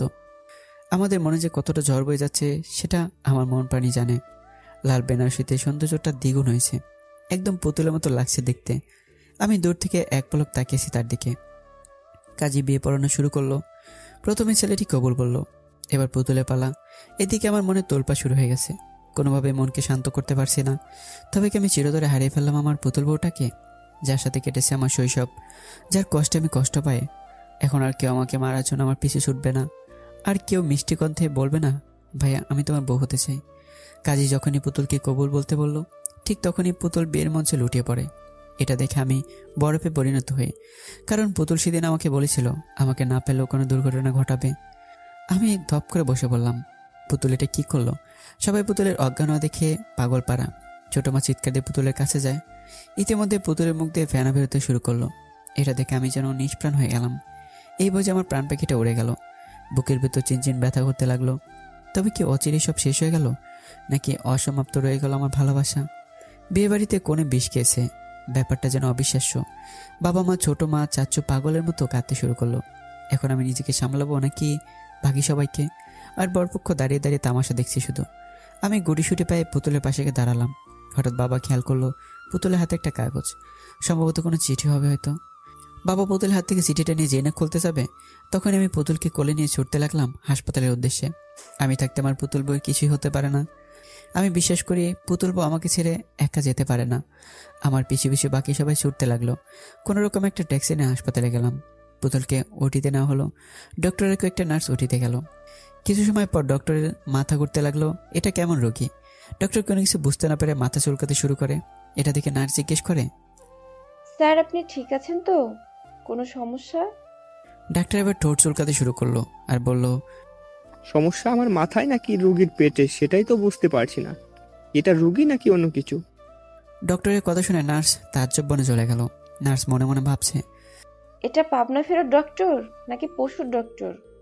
একটা সিরিয়াস রোগীকে শুয়ে রেখে আবোল তাবোল বকছে। নার্সটা হালকা ঝাঁঝালো কণ্ঠে বলল, স্যার রোগীর পেটে তো অবশ্যই সমস্যা আছে, কারণ তার পেটে বিষ আছে। নার্সের কথা শুনে ডক্টর তার চোখের চশমাটা নাকের ডগে নামে বুড়ো কুচকে বাঁকা চোখে নার্সের দিকে তাকায় আর বলে, আরে কোথায় বিষ? কিসের বিষ? কেমন বিষ? ডাক্তারের এমন প্রলাপ বাক্য শুনে নার্সের জ্ঞান হারাবার মতো অবস্থা। এটা লেখাপড়া করা ডক্টর নাকি হাতুড়ি থেরাপি দেওয়া ডক্টর? বেটা বুড়ো বয়সে ডাক্তারি ভুলে গেল নাকি? মনে মনে কথাগুলো ভাবলো নার্স। আরে স্যার রোগীর পেটে বিষ, আর আপনি বিষ খুঁজে বেড়াচ্ছেন? আরে রুগীর পেটে কোনো বিষ টিষ নেই, সে তো দিব্যি শ্বাস নিচ্ছে। এবার নার্সের মনে ভয় ঢুকে গেল। রোগী ভুটটুত নয় তো? ভয়ের চোটে নার্সটা তোতলাতে শুরু করলো। Sir sir sir. নার্সের মুখে শেষে শব্দ শুনে এবার ডক্টরের চোখ টেরা হয়ে গেল। কি করছো? স্যার তাহলে ওর মুখে কিসের ফেনা? টুথপেস্টের ফেনা। রুগীর তো কিছুই হয়নি। কিছু যখন হয়নি তাহলে আমরা রোগী রোগী করছি কেন? ডক্টর নার্স কথা বলছিল, হঠাৎ পেছন থেকে কেউ ডক্টরের হাত টেনে ধরে। এতে ডক্টরের প্যান্ট ঢিলে হয়ে যায়। অপরদিকে পুতুলে ওটিতে নেওয়ার পর বাবা পুতুলের হাতে রাখা চিঠিটা খুলে পড়তে লাগলো। পড়ার পরে ধপ করে বসে পড়ে চেয়ারে। এটা দেখে বাকি সবাই উত্তেজিত হয়ে বাবাকে সামলায়। চাচু বাবাকে জিজ্ঞেস করে, কি লেখা আছে ওতে ভাইয়া? বাবা চিঠিটা চাচুর হাতে দেয়। চাচু সেটা জোরে জোরে পড়তে শুরু করলো। প্রিয় বাবা এবং বড় বাবা, তোমরা আমাকে অনেক ভালোবাসো, তা আমি জানি, এবং তোমরা সুখের কথা ভেবেই এই বিয়েটা দিচ্ছ। কিন্তু আমি এই বিয়েতে সুখী হতে পারবো না, কারণ আমি ছোটবেলা থেকে একজনকে মনে প্রাণে ভালোবেসে এসেছি। সে আর কেউ নয়, মুগ্ধ ভাইয়া। ছোটবেলা থেকেই স্বপ্ন ছিল ভাইয়ার বউ হবার। ভেবেছিলাম কখনো তোমাদের ছেড়ে অন্য কোথাও যাব না, চিরকাল আমরা একসাথেই থাকবো। আমি যখন ছোট ছিলাম তখন তোমরা আমাকে ভাইয়ার বউ বলতে, আর তখন আমার অনেক লজ্জা হতো, আপুর দিকে খুশিও হতাম খুব। একদিন তোমরাই বলেছিলে আমাকে ভাইয়ার বউ করবে, কিন্তু তোমরা তোমাদের কথা ভুলে গেছো। এবং ভাইয়াও কথা দিয়েছিল আমাকে তার বউ করবে, সেও তার কথা ভুলে গিয়েছে। তোমরা কেউ আমাকে বোঝোনি। আমি ভাইয়াকে অনেক ভালোবাসি, আর ভাইয়াও আমাকে অনেক ভালোবাসে। তোমরা আমাদের সম্পর্কে নাকি মানবে না, তাই তোমাদের সবাইকে ছেড়ে চলে যাচ্ছি একা। আমি পারবো না ভাইয়াকে ছাড়া বাঁচতে, তাই পাড়ি জমালাম না ফেরার দেশে। এতে তোমাদের আদরের দুষ্টু পুতুল। চিঠিটা শুনে আমার মাথা ভনভন করতে শুরু করলো। আমি কখন তাকে বললাম যে আমি ওকে ভালোবাসি? মেয়েটা মরবে তবুও কাউকে শান্তি দেবে না। চিঠিটা শুনে সবাই আমার দিকে কেমন যেন অদ্ভুত দৃষ্টিতে তাকালো। নিজেকে এলিয়েন মনে হচ্ছে। বাবা আমার সামনে এসে জিজ্ঞাসা করলো, তোরা একে অপরকে ভালোবাসিস? বাবা বিশ্বাস আমাকে আমার পুরো কথাটা শেষ করতে না দিই বাবা আবার বলে, তোরা একে অপরকে ভালোবাসিস, সেটা আমাদের বলিসনি কেন? আমি কিছু বলতে যাব তখনই ওটি থেকে ডক্টর এবং নার্স বেরিয়ে আসে। সবাই ডক্টরের কাছে ছুটে যায়। বাবা ডক্টরকে প্রশ্ন করে, ডক্টর, আমাদের মেয়েটার কি অবস্থা? ও ভালো আছে তো? ডক্টর নাকের ডগা চুলকাতে শুরু করে। এটা দেখে নার্স মনে মনে ভাবে, এই বেটার চুলকানির রোগ আছে নাকি? Danger coming coming. ডাক্তারের কথা শুনে আমি হা হয়ে তাকিয়ে রইলাম তার দিকে। লেখোকা, এটা আবার কোন দেশের ভাষা? আমি ডক্টরের কথা না বুঝে নার্সকে জিজ্ঞাসা করলাম, নার্স ডক্টর কি বললো? আমি তো কিছুই বুঝলাম না। এই সুযোগ ডাক্তারকে পচানোর। নার্স 2 হাত মুঠো করে বললেন, আসলে উনি এলিয়েন গ্রুপের ডক্টর, নেপচুন থেকে ডাক্তারি শিখেছেন তো, তাই তার ভাষা কেউ বোঝে না। এই কথা শুনে ডক্টরের কান দিয়ে ধোয়া বেরোচ্ছে। খেপা সারের মতো পুষতে পুষতে স্থান ত্যাগ করলো। এদিকে আমার ফিট হওয়ার মতো অবস্থা। কখন না জানি ফুস করে জ্ঞানটা চাঁদের দেশে চলে যায়। এটা হসপিটাল নাকি পাগলা গারদ? চাচ্চু আবার নার্সকে জিজ্ঞাসা করলো, আমার মেয়ে ঠিক আছে তো?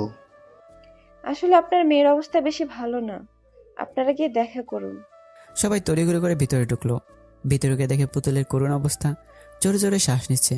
ছোট মা গিয়ে পুতুলকে বুকে জড়িয়ে নিয়ে পাগলের মতো কাঁদতে থাকে। তুই এটা কেন করলি মা? একবার কি আমাদের বলতে পারতি না তোর ভালোবাসার কথা? আমরা তোদের কখনো আলাদা করতাম বল? তোরাই তো আমাদের ভালো থাকার চাবিকাঠি। তাহলে কেন করলি এমন কাজ? সবার চোখ দিয়ে অযথায় পানি পড়ছে। বাবা পুতুলের মাথার পাশে বসে পুতুলের মাথায় হাত বোলাতে বোলাতে বলল, মা রে, তুই কেন এত বড় একটা সিদ্ধান্ত নিয়েছিস? শুধু একবার মুখ ফুটে তোর মনের কথাগুলা আমাদের বললে কি আজ এদিন আসতো? তুই তো আমাকে অনেক ভালোবাসিস, তবুও আমাকে বলতে পারলি না। এবার পুতুল অনেক ঠান্ডা কণ্ঠে জোরে না বলল, বাবা, বড় বাবা তোমাকে বললো কি ভাইয়ের সাথে আমার বিয়ে দিতে? পুতুলের আমার ভাঙা কণ্ঠের কথা শুনে সবাই ডুকরে কেঁদে ওঠে। বাবা চোখের পানি মুছে বলে, হ্যাঁ দিতাম। এই কথাটি শুনে পুতুল একলাপে উঠে বসে আর বলে, তাহলে এখন বিয়ে দাও ভাইয়ের সাথে। পুতুলের কাণ্ড দেখে একজনের চোখ ফুটবলের মতো আকার ধারণ করলো।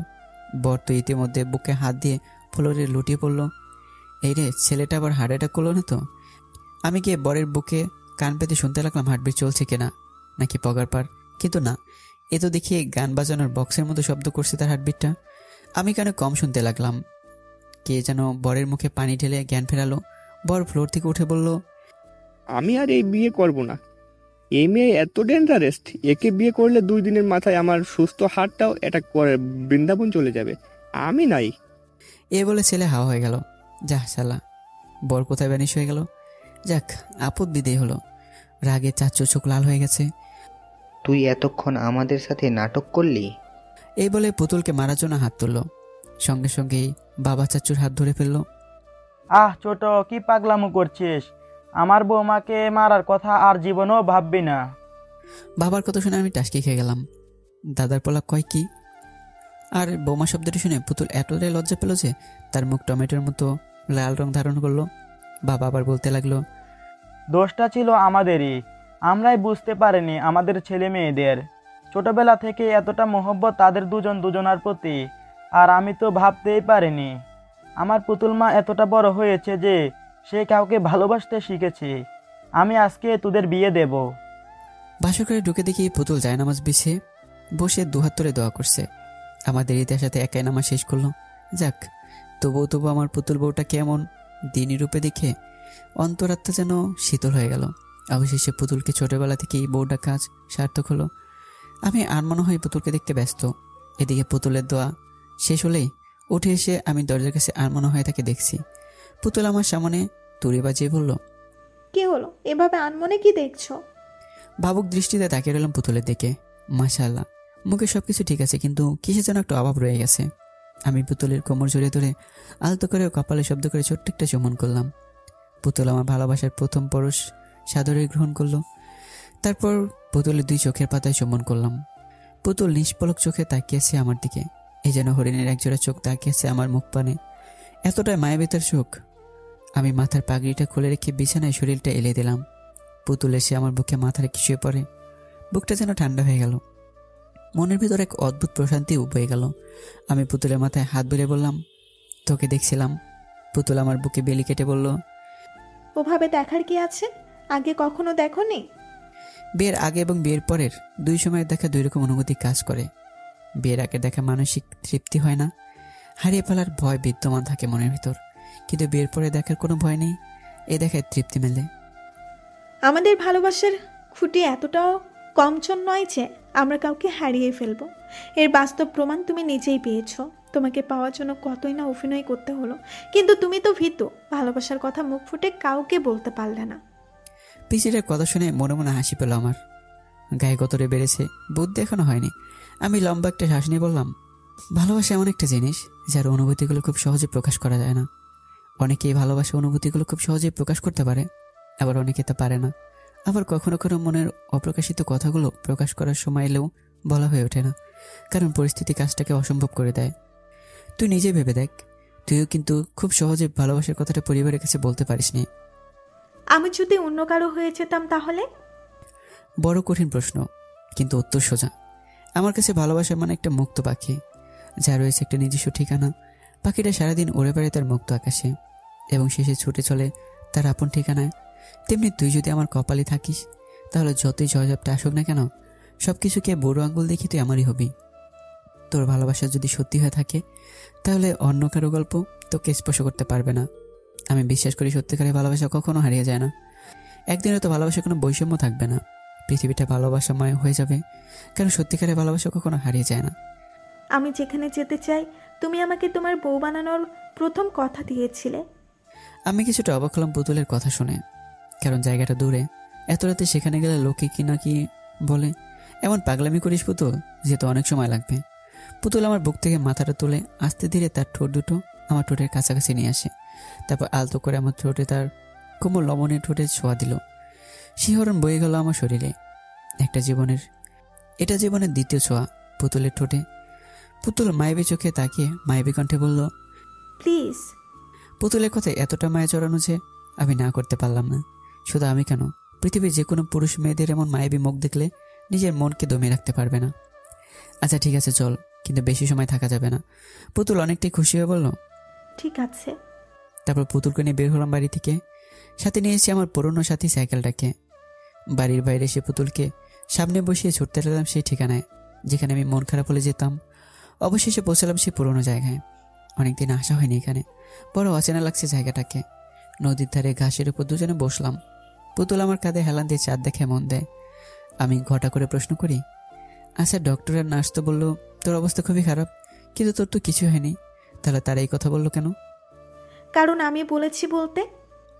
তুই সত্যি একটা ফাজিল মেয়ে, জন্মের পর থেকে দুষ্টুমি শুরু হয়েছে তোর। আমার কথায় পুতুল রেগে যায়। এই আমাকে একদম ফাজিল বলবা না। তাহলে কি বলবো? ছোটবেলায় তো কম কাণ্ড করিসনি। মেয়েটা বোধহয় রাগ হলো। জানিস তুই কেন আমাকে ভালোবাসিস? পুতুল আমার প্রশ্ন শুনে বুড়ুগুসকে তাকালো আমার দিকে। কেন? যেদিন তোর জন্ম হয় সেদিন থেকে কোলে নিয়েছিলাম আদর করার জন্য। তোর কপালে চুমু খেয়ে গালে খেতে যাব, ঠিক তখনই তুই মুখ ঘুরিয়ে আমার ঠোঁটে চুমন করিস। তাহলে ভেবে দেখ তুই কতটা দুষ্ট। আমার কথা শুনে মনে হয় পুতুল লজ্জা পেল। চুমু খেয়েছি, বেশ করেছি, আরও চুমু খাবো, বেশি করে চুমু খাবো। জন্মের দিন খেয়েছি, মৃত্যুর দিনও খাবো, শুধু খাবো আর খাবো, পুরো দুনিয়া খাবো। পুতুলের এমন প্রলাপ বাক্য শুনে আমার চোখ আর চোখের জায়গায় নেই, চোখ কপাল উঠে গেছে। পাগল টাগল হয়ে গেল নাকি, কি বলছে এসব? তারপর আর কথা না বলে চলে আসি সেখান থেকে। সেই রাতে আরও অনেক পাগলামি সহ্য করতে হয়েছে আমার পুতুল বউয়ের। অনেক বড় হয়ে গেছে সে। সকালে ঘুমিয়েছিলাম, হঠাৎ করে গরম নিঃশ্বাস আমার মুখের উপর অনুভব করি। নিঃশ্বাসটা অতির প্রহর, তার মানে একদম আমার মুখের খুব কাছাকাছি। গিটগিট করে চোখের পাতা মেলে দেখি পুতুল আমার মুখের উপর নিজের মুখটা এনে আমাকে দেখছে। আমি হুট করে পুতুলকে আমার বুকে জড়িয়ে নেই। এতে ঠাস করে পুতুলের নাকটা আমার থুতনিতে বাড়ি খেলো। পুতুল নাক চেপে ধরে বলল, ওফ, আমার নাকটা ফেটে গেল, এভাবে কেউ জড়িয়ে ধরে? তোর নাকটা বড্ড উঁচু, একটু বোচা হওয়া দরকার। তুমি কি এখনো আমাকে তুই করেই বলবে? আপনি বা তুমি শব্দগুলো থেকে তুই শব্দটি বেশি ভালোবাসা এবং মায়া লুকিয়ে থাকে।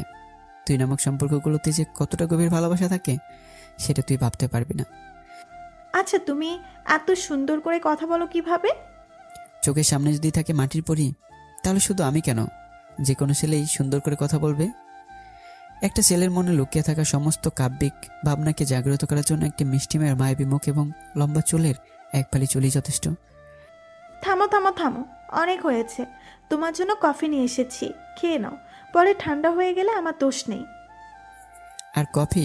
যেখানে গরম কফির মালিক আমার বুকে, সেখানে কফি ঠান্ডা হলে সমস্যা নেই। হয়েছে অনেক নাকামি, এখন উঠে ফ্রেশ হয়ে বাইরে গিয়ে দেখো কারা এসেছে। পুতুল আর কিছু বলার সুযোগ না দিয়ে এক প্রকার পালিয়ে গেল। আমি কফির মগে চুমুক দিলাম। এটা মা বা ছোট মার হাতের নয়তো। পুতুল আমার জন্য কতটা কষ্ট করছে ভাবতে আমার মনের ভিতর অদ্ভুত এক প্রশান্তি আসে। তারপর ফ্রেশ হয়ে বাইরে গেলাম। ড্রয়িং রুমে আমার বন্ধুরা এবং পুতুলে কিছু বন্ধু এসেছে।